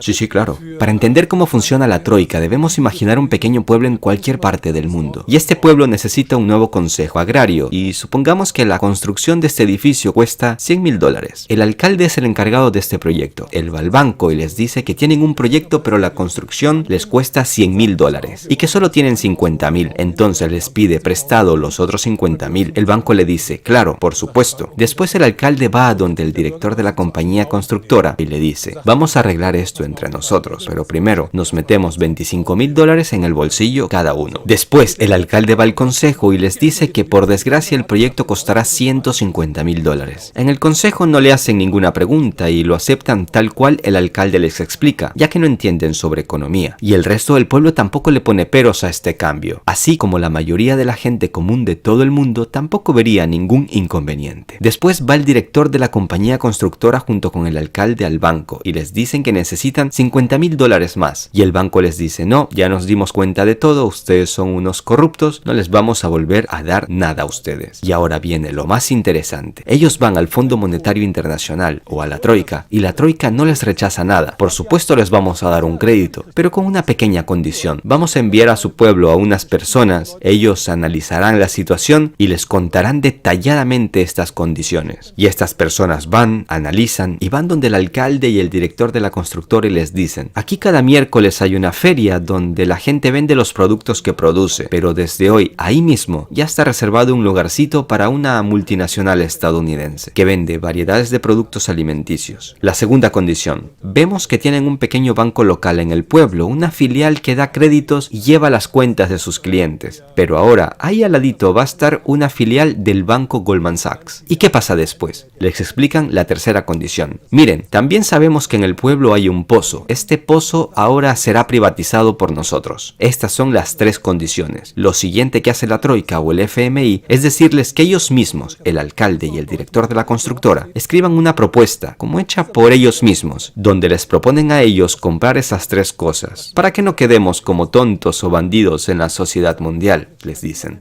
Y entonces, ese alcalde corrupto y el director de la constructora escriben una orden donde indican que ellos mismos dan espacio a un lugar en la feria a una multinacional extranjera, espacio a un banco extranjero y que venden el pozo a una empresa extranjera. ¿Y qué es lo que pasa después? ¿Y qué es lo que pasa después en este pueblo? Se abre una filial del banco Goldman Sachs y hace unas buenísimas ofertas a todo el pueblo. Y el banco del pueblo en 3 meses queda en bancarrota. Ahora el sistema financiero de ese pueblo le pertenece a Goldman Sachs. El siguiente cambio pasa en el mercado del pueblo, donde, como es obvio, el primer lugar lo ocupa una multinacional que vende, digamos, pollo a un precio mucho menor al que venden los granjeros del pueblo. Y los granjeros, por supuesto, dejan de vender al no poder competir. Cuando ya no tiene competencia, esta multinacional puede subir los precios de sus productos a como se le antoje. Y el pueblo ahora depende completamente de los productos de la multinacional estadounidense. Y después ellos van a pedir créditos a Goldman Sachs. Completamente cierto. Y esto fue justamente lo que pasó en África. Los africanos antes eran capaces de abastecerse ellos mismos con la producción interna. Y ahora dependen completamente de los productos alimenticios de otras partes. Y como decía, el tercer punto, dentro de un mes la gente se despierta y quiere ir al pozo a sacar agua. Del pozo del que siempre sacaban de forma gratuita. Y de repente ven que el pozo está cerrado. Pero hay un letrero que dice que la venta de agua se encuentra allí. Entonces deben ir a la tienda donde venden agua en botellas de plástico. Este es el escenario por el cual funciona la Troika y el FMI. ¿Pero eso es terrorismo? Claro que es terrorismo, es una estafa. Este es el verdadero terrorismo, es la pura verdad. Y después de todo esto, estas instituciones llegan y te dicen que todo era parte de un programa de ayuda para el pueblo. Pero yo a esto le llamo fascismo neoliberal. En pocas palabras, se puede decir que este alcalde corrupto vendió a su pueblo por un puñado de dólares. Seguramente tras varias operaciones de este tipo durante su carrera política habrá ganado muchísimo dinero. Y luego se habrá ido a vivir a Miami. ¿Se te hace conocido este escenario que se repite una y otra vez en tu país? Pues sí, así es como el pueblo es el que queda jodido, así es como las personas comunes y corrientes como tú y como yo quedamos siempre jodidos. El FMI juega un papel importante para sus principales beneficiarios, los bancos, al destruir la economía de un país. Y cuando un país está destruido económicamente, empiezan a llegar salvadores extranjeros que compran los activos del país por centavos de dólares. Y así luego toman el control de la economía y se adueñan de sus procesos financieros. Se puede decir que el FMI es el responsable de tender la alfombra roja por el que pronto empiezan a caminar las élites financieras.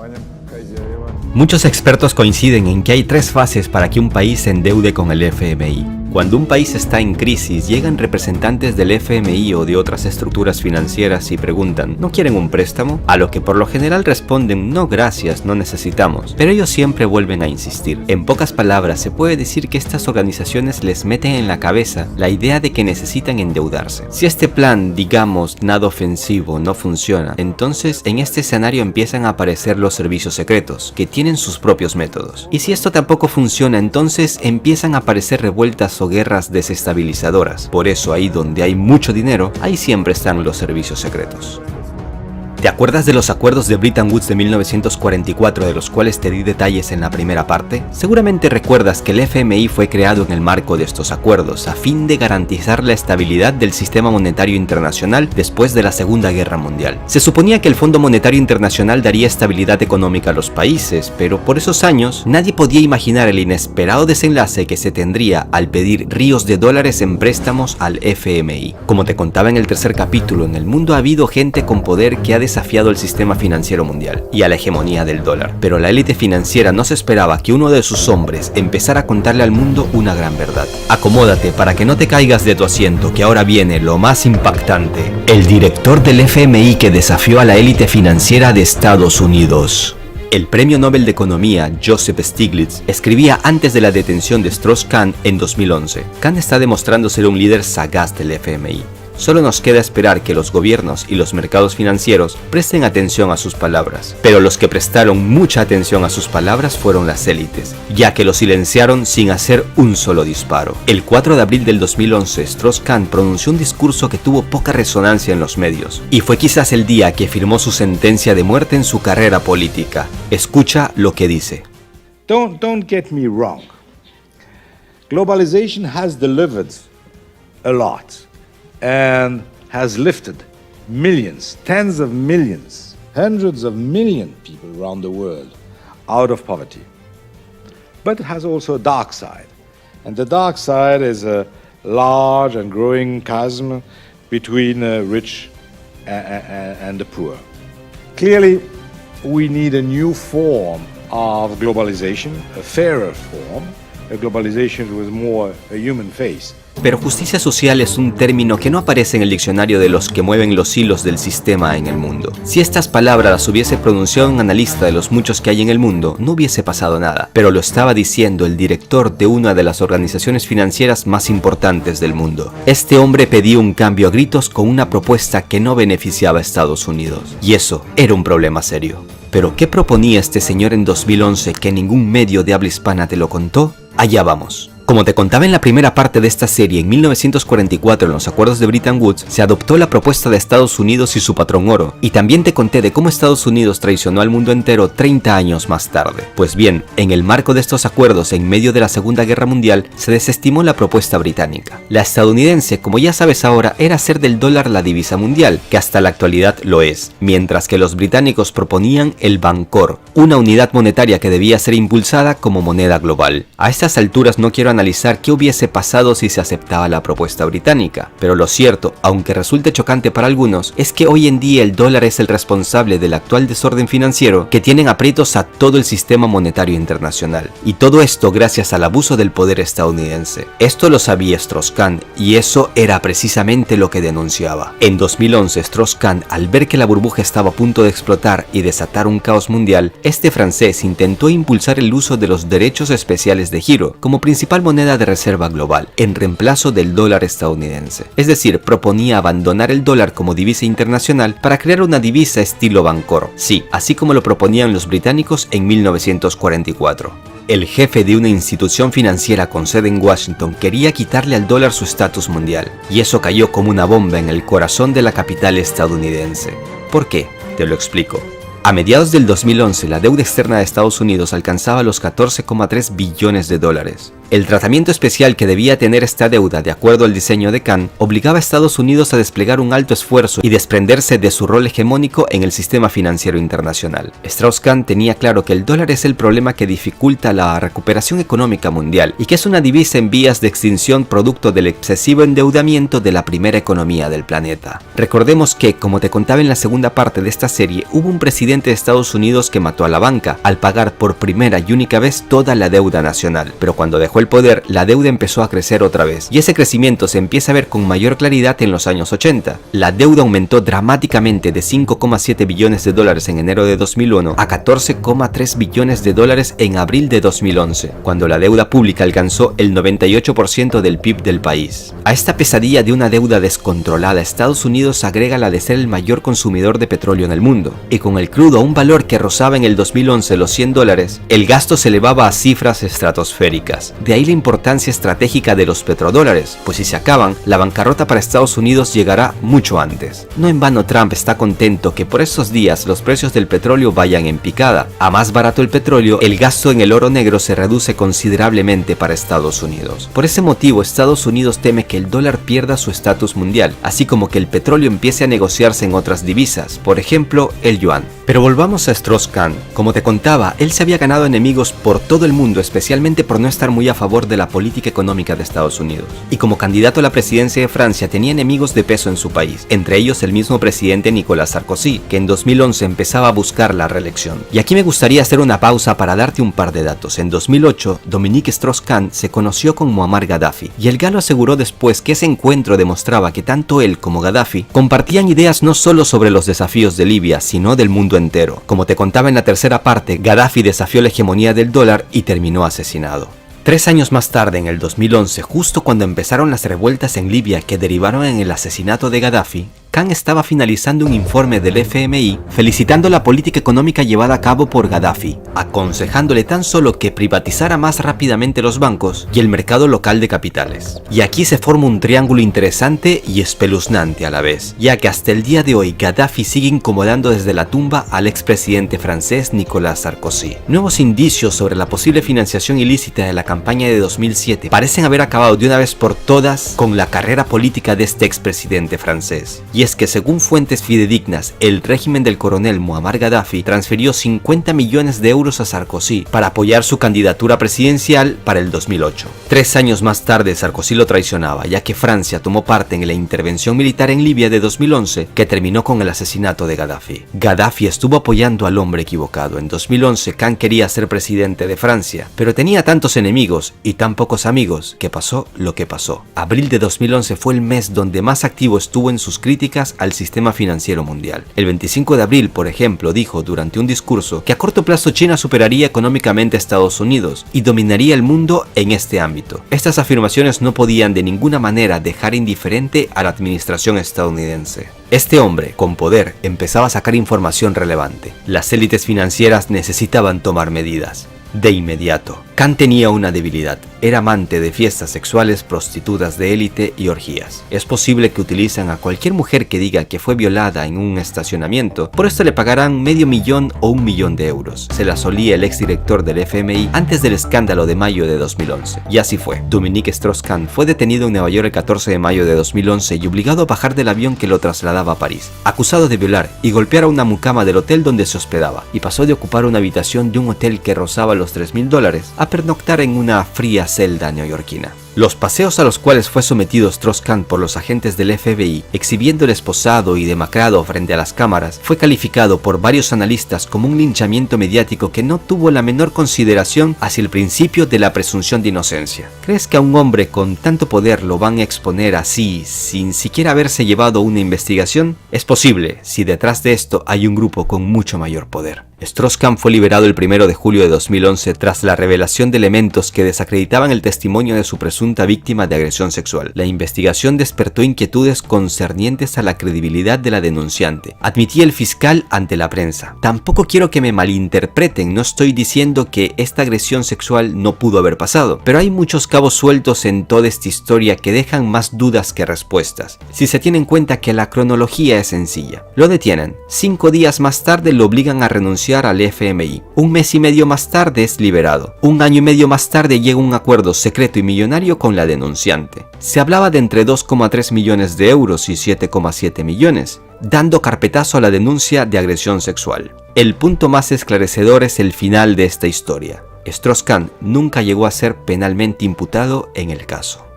¿Qué credibilidad tiene una mujer que mintió en su solicitud de asilo al asegurar con lágrimas en los ojos que fue violada por una banda de criminales en Guinea?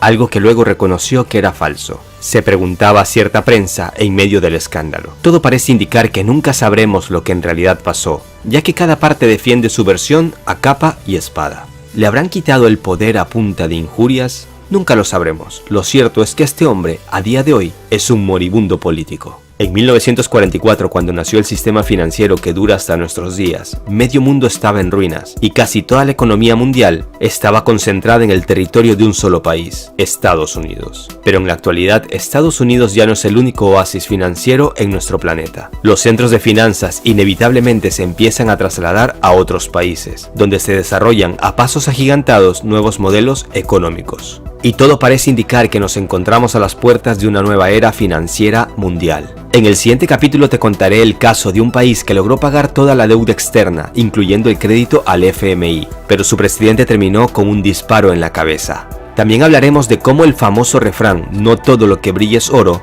se vuelve realidad en el mundo de las finanzas. También te mostraré el origen de las especulaciones que indican que los reguladores utilizan supuestos lingotes de oro que en realidad son barras compuestas de un barato metal bañado por una fina capa de oro de verdad.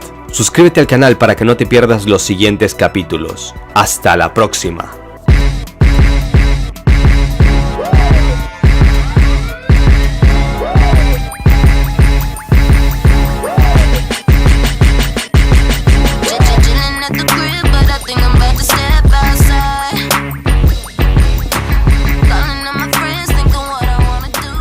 En el 2013 saltaron las alarmas a nivel mundial cuando Alemania pidió a la Reserva Federal de Estados Unidos devolver su oro y desde Washington de una forma muy diplomática se negaron a hacerlo. ¿Recuerdas quiénes conforman la Reserva Federal? Exacto, como te conté en la primera parte de esta serie, en esta entidad aparecen nombres como Rothschild, Rockefeller, Goldman Sachs, Morgan. Al escuchar la negativa a Alemania, países como Holanda olieron algo raro e inmediatamente empezaron a mover ficha para repatriar sus lingotes y el ejemplo lo siguieron países como Bélgica, Francia o Austria. Pero ¿cómo y por qué muchos países depositan sus reservas de oro en el extranjero? ¿Por qué muchos países le confiaron gran parte de sus reservas a Estados Unidos? ¿Y por qué cuando piden devolverlo se encuentran con un no rotundo? Por otro lado, hay que escuchar las voces de muchos expertos. Algunos creen que en Fort Knox, lugar que se cree que es el mayor depósito de oro del mundo, en realidad no hay oro. Otros estiman que hay mucho menos de lo que dicen tener registrado. ¿Cómo es la seguridad en estas bóvedas estadounidenses donde se almacena no solo la mayor parte del oro de este país norteamericano, sino también el metal de decenas de naciones alrededor del mundo? ¿Y por qué ni siquiera el presidente de Estados Unidos puede entrar ahí? Hoy también hablaremos de cómo algunas entidades financieras, entre ellas de Estados Unidos, intentan vender gato por liebre, o lo que es lo mismo en términos financieros, oro por un barato metal bañado por una capa de oro de verdad. China no lo podía creer cuando en el 2009 le llegó un cargamento de lingotes de oro, o bueno, digamos mejor, lingotes de tungsteno bañados en oro. ¿Un cuento chino? No, nada de eso. Digamos mejor, otro cuento estadounidense. En este capítulo hablaremos de oro, de mucho oro, pero también de engaño, de mucho engaño, estafa y manipulación en el mundo de las finanzas. No te vayas, quédate con nosotros, que hoy mismo te enterarás de muchos datos impactantes en torno a este metal precioso. El Imperio del Mal y los Amos del Mundo, séptima parte.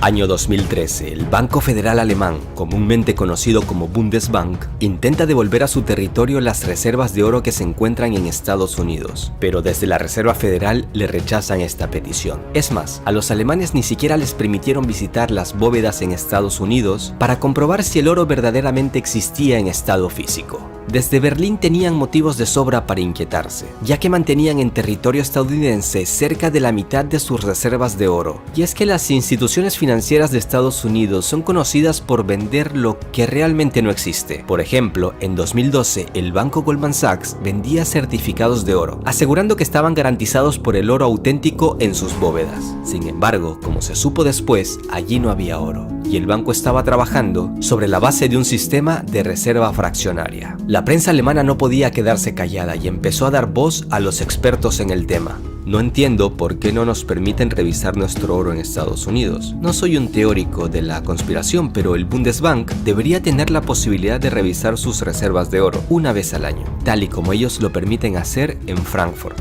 Hans Olaf Henkel, diputado del Parlamento Europeo.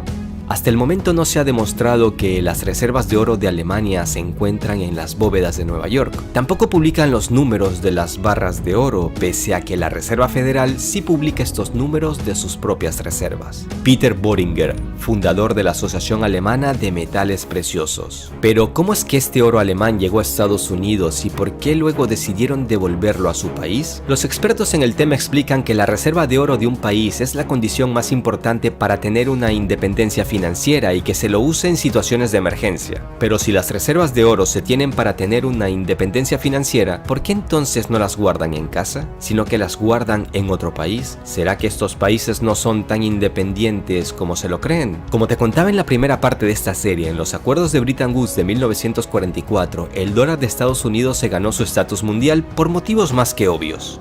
En ese momento Estados Unidos representaba más de la mitad de la economía mundial, y el modelo que ellos proponían en líneas generales era bastante racional. La esencia de este modelo se basaba en que el dólar se expandiría por todo el mundo, lo que significaba que cualquier activo en el mundo, o sea, todo lo que se pueda vender o generar ganancias, tenía que valorarse en dólares estadounidenses. Y mientras más activos aparezcan, entonces se podían sacar nuevos dólares al mercado. Tras la Segunda Guerra Mundial y a raíz de los acuerdos de Bretton Woods, numerosos países europeos decidieron confiar parte de sus reservas de oro a la Reserva Federal de Estados Unidos, por temor a que con una eventual invasión soviética la URSS confiscara sus reservas. Así que Estados Unidos, al encontrarse en una posición geográfica privilegiada, era el mejor lugar para guardar sus reservas. A esto se suma el hecho de que la moneda de dicho país, el dólar, en aquel entonces era la divisa más estable del planeta, y los estadounidenses prometieron que en cualquier momento podían cambiar dólares por oro. Pero como ahora ya sabes, según te lo he venido contando durante toda la serie, este oasis financiero duró unos 30 años hasta que Estados Unidos se dio cuenta de que la cantidad de dólares que había impreso y regado por todo el mundo sobrepasaba la cantidad de oro existente. Es decir, si todos los poseedores de dólares empezaban a cambiarlos por oro, Estados Unidos se veía metido en un serio problema sin salida.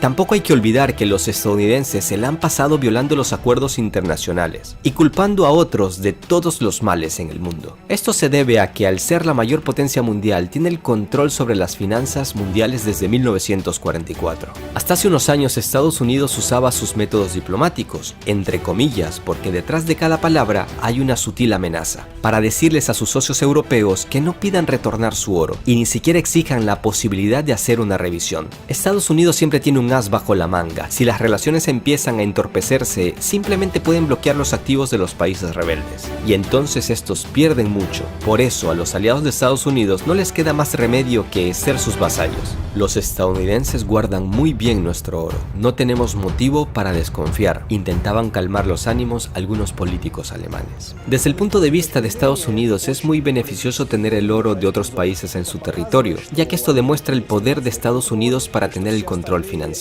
En el momento en que un país fuerte como Alemania retorne su oro, se desataría una cadena de peticiones de países europeos para retornar su oro, y entonces se desataría también una desconfianza generalizada hacia el sistema de Estados Unidos. Y es justamente eso lo que está pasando en los últimos años. En la actualidad muchos países ya han repatriado su oro, y con Trump los aliados ven algo mucho más que incertidumbre. Tras décadas de acatar las exigencias de Washington, en el viejo continente se han dado cuenta de que ya es hora de independizarse. Holanda junto con otros países vecinos repatriaron sus reservas de oro hace un par de años, y Alemania después de tanta lucha logró repatriar su oro desde Estados Unidos a mediados del 2017. Pero mientras estos países estaban entretenidos en una lucha por repatriar su oro, Rusia estaba comprando oro de manera impulsiva. Muchos analistas estiman que desde Moscú presagian una crisis global y con una gran reserva de oro podrían salir a flote durante los días negros. Por otro lado, comprar oro cuando este está a bajo precio es la estrategia más simple en el negocio de la compra-venta, ya que sería un gran negocio en el futuro al poder venderlo a un precio mucho más elevado. Cuando los europeos se dieron cuenta de esta jugada rusa, Putin ya estaba comiendo caviar y entonando canciones a sus anchas. Pero es que Rusia no solo multiplicó por 10 sus reservas de oro durante la última década, sino que también redujo considerablemente el porcentaje de bonos del tesoro estadounidense. Los expertos lo tienen claro, la carrera por el metal precioso y esa forma sutil de deshacerse de los bonos es el intento del Kremlin de independizarse del dólar. No te vayas, que ahora viene lo más interesante. Según datos oficiales, Estados Unidos tiene las mayores reservas de oro del mundo. Estamos hablando de unas 8.133 toneladas. Para entender esto se puede decir que todo el oro extraído hasta el momento del mundo es posible reunirlo en cubos de 25 metros de cada lado, lo que supone 165 toneladas de oro. Todo este oro, o sea todos estos cubos, es posible colocarlos en 3 piscinas olímpicas. Según datos oficiales, el segundo lugar lo ocupa Alemania con unas reservas estimadas en 3.369 toneladas. ¿Sabes quién ocupa el tercer lugar en el ranking? Nada más ni nada menos que el Fondo Monetario Internacional, con 2.814 toneladas. ¿Pero tiene realmente Estados Unidos todo este oro en físico? Fort Knox es una base de Estados Unidos donde se encuentran las bóvedas de oro más profundas y mejor resguardadas del mundo. Paredes de granito protegidas por varias gruesas capas de hormigón llevan a unas pesadas compuertas que para abrirlas es necesario un código especial y cada parte está vigilada por guardias.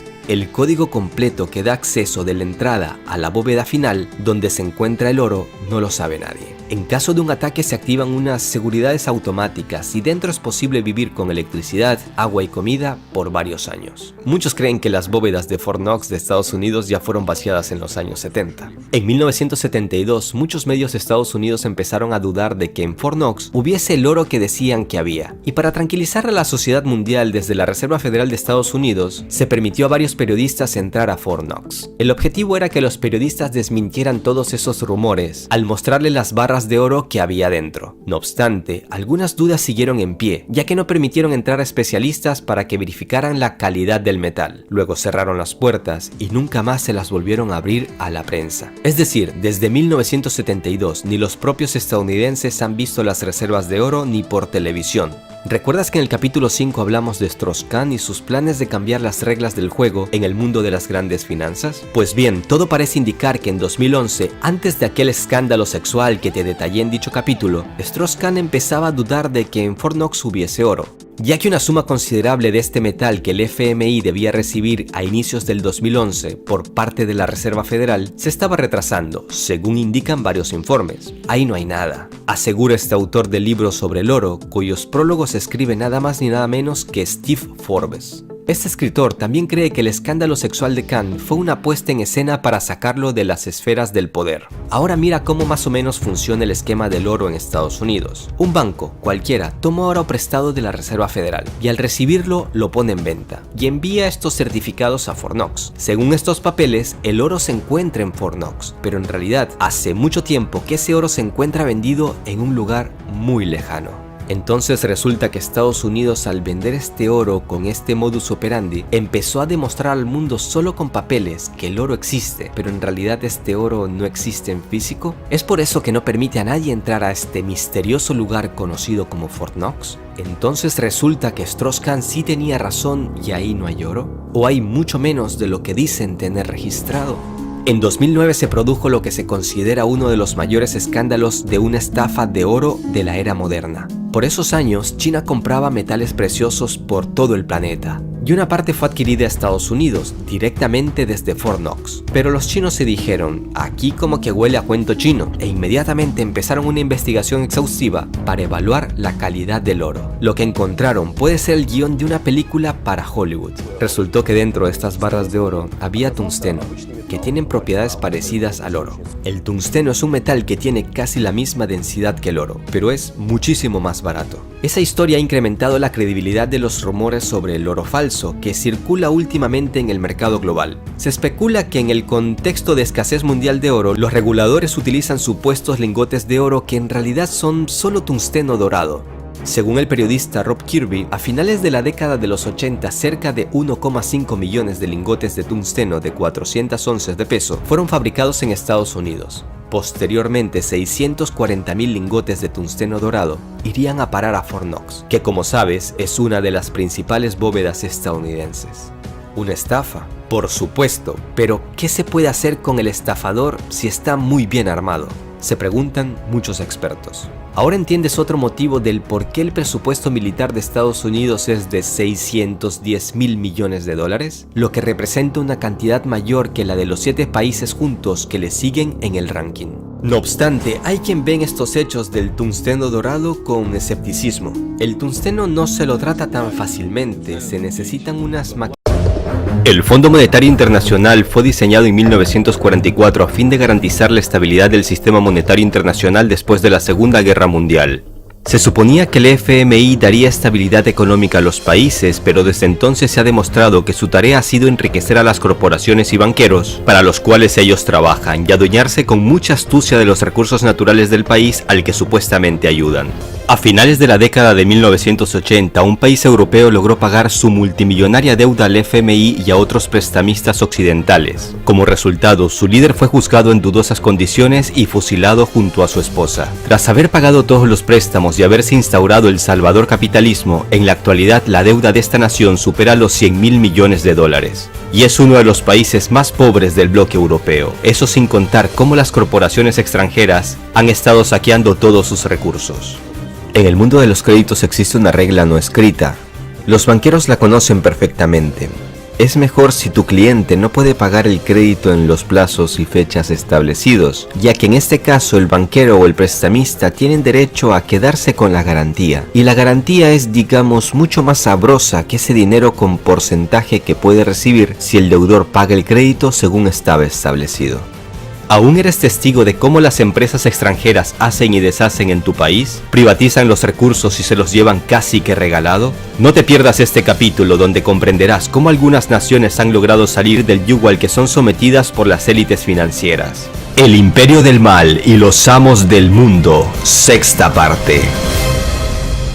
¿Hay gobiernos buenos y gobiernos malos? Todo depende de quién te lo diga. Por ejemplo, la crisis de México de 1982 derivó en un jugoso préstamo al FMI y desde entonces, en este país, se han estado privatizando decenas de empresas en áreas exclusivas y prioritarias del Estado. No más privatizaciones, esta política irá al basurero de la historia, decía López Obrador en su campaña presidencial. Y es que el viejo modelo de privatización, ese que pasa por las transferencias de las riquezas al extranjero y el desmantelamiento de la economía nacional, sigue muy en pie en países como México. Pero también salta a la vista otra pregunta: ¿hay dictaduras buenas y dictaduras malas? Otra vez, todo depende de quién te lo diga. Pero hoy te voy a contar el caso de un dictador que se opuso a la banca y a la privatización de una de las mayores minas de oro y terminó fusilado. Esto y más te lo cuento ahora mismo, pero antes suscríbete al canal para que veas los capítulos anteriores y no te pierdas los que están por venir.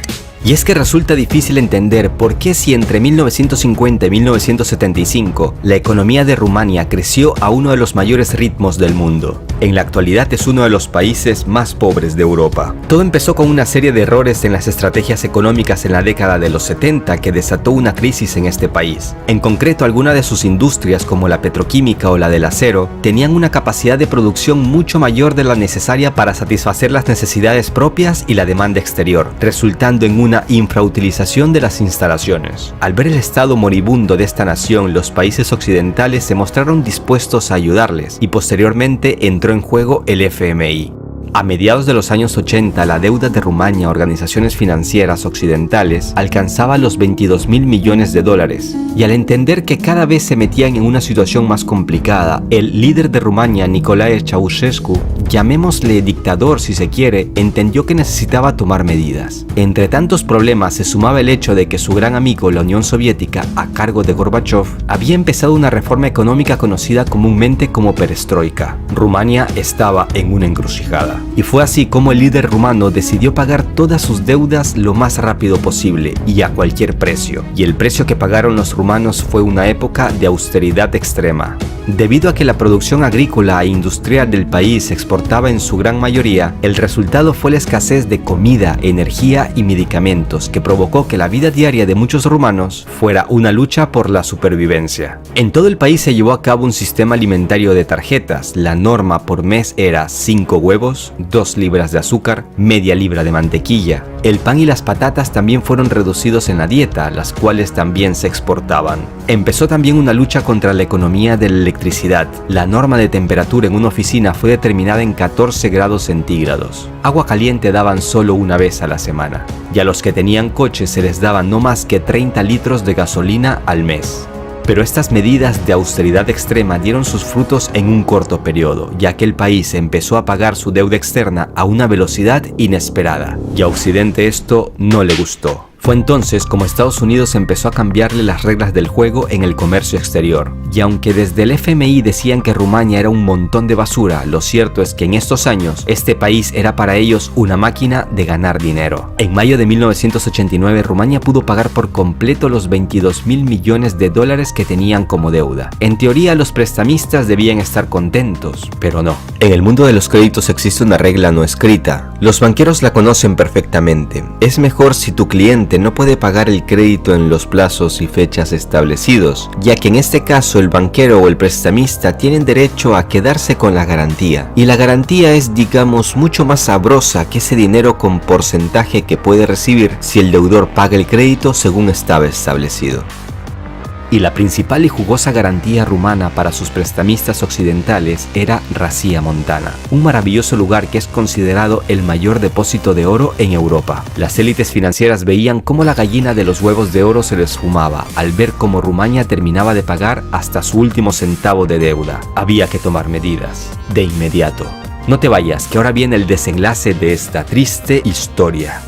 Todos los detalles de la muerte de uno de los últimos dictadores de Europa todavía permanecen en secreto. La revolución rumana se inició en diciembre de 1989 con una serie de conflictos y enfrentamientos que en tan pocos días llevaron a Ceausescu a refugiarse a las afueras de la capital junto a su esposa. Pero en el coche en el que iban de repente se acabó la gasolina y en ese momento fue detenido. Posteriormente hubo un juicio en dudosas condiciones que apenas duró 3 horas. Y aunque las acusaciones no eran tan convincentes, se le condenó a muerte junto a su esposa. Fueron fusilados durante una fría Navidad el 25 de diciembre de 1989.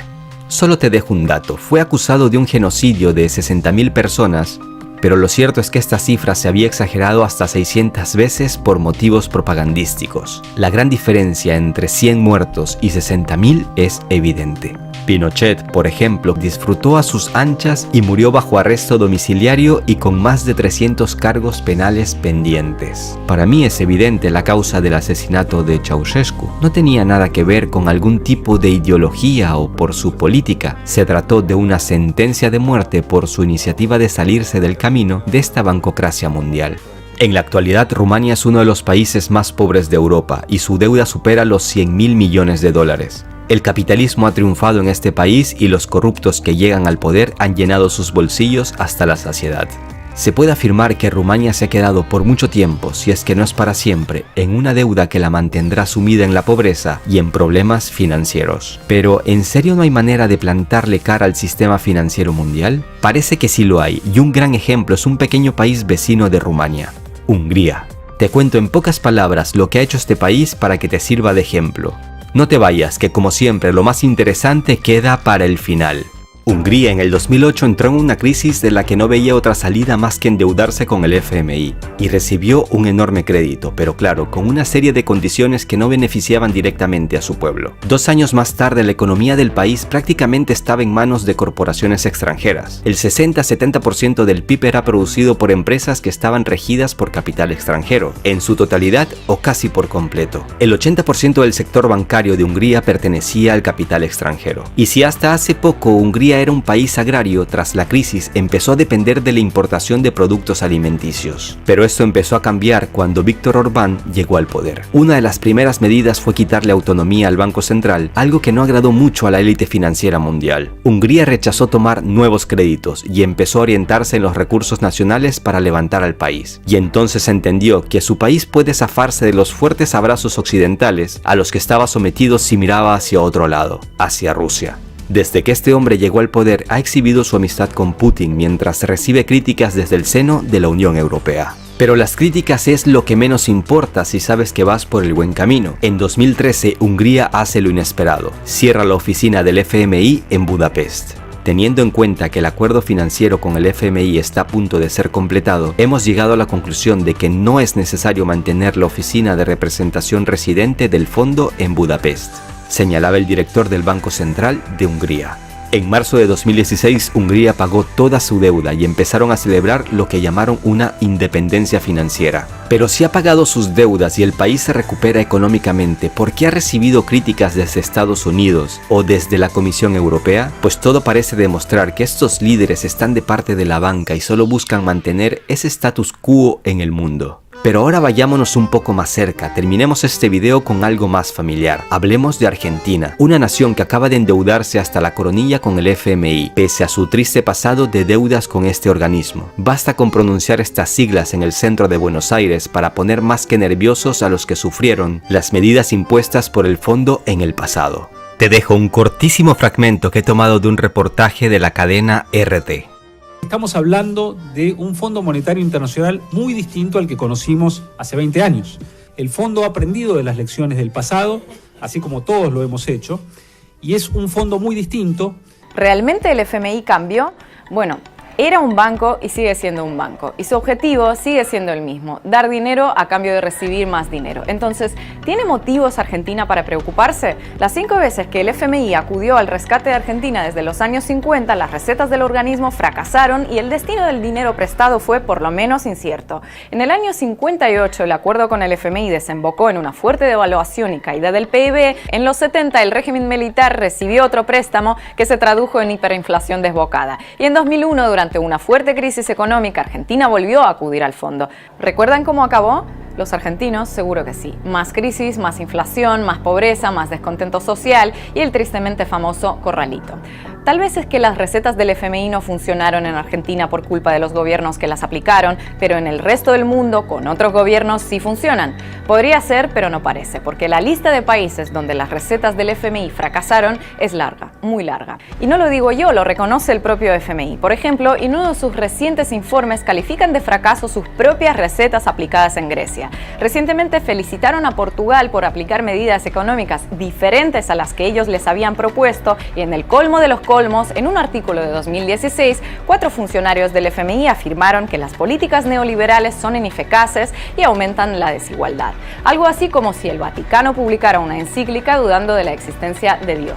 Entonces, ¿por qué temer al mismo organismo que te sumió en una grave crisis cada vez que acudió a rescatarte? ¿Por qué temer a una entidad con un historial de fracasos en todo el planeta? ¿Por qué temer a quien ya no cree en sus propias recetas? Total, que siempre funcionará mal y que funcionará mal en todas partes no implica que ahora vaya a ocurrir lo mismo, ¿no?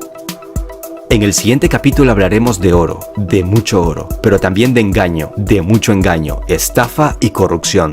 Y en futuros capítulos estaremos hablando de López Obrador, el nuevo presidente de México que tiene con los nervios de punta a sus socios del norte. Suscríbete al canal para que no te pierdas los siguientes capítulos. Regálale un like al video para poder llegar a más gente y déjame tus comentarios. Tu opinión me interesa. Un abrazo a todos. Hasta la próxima.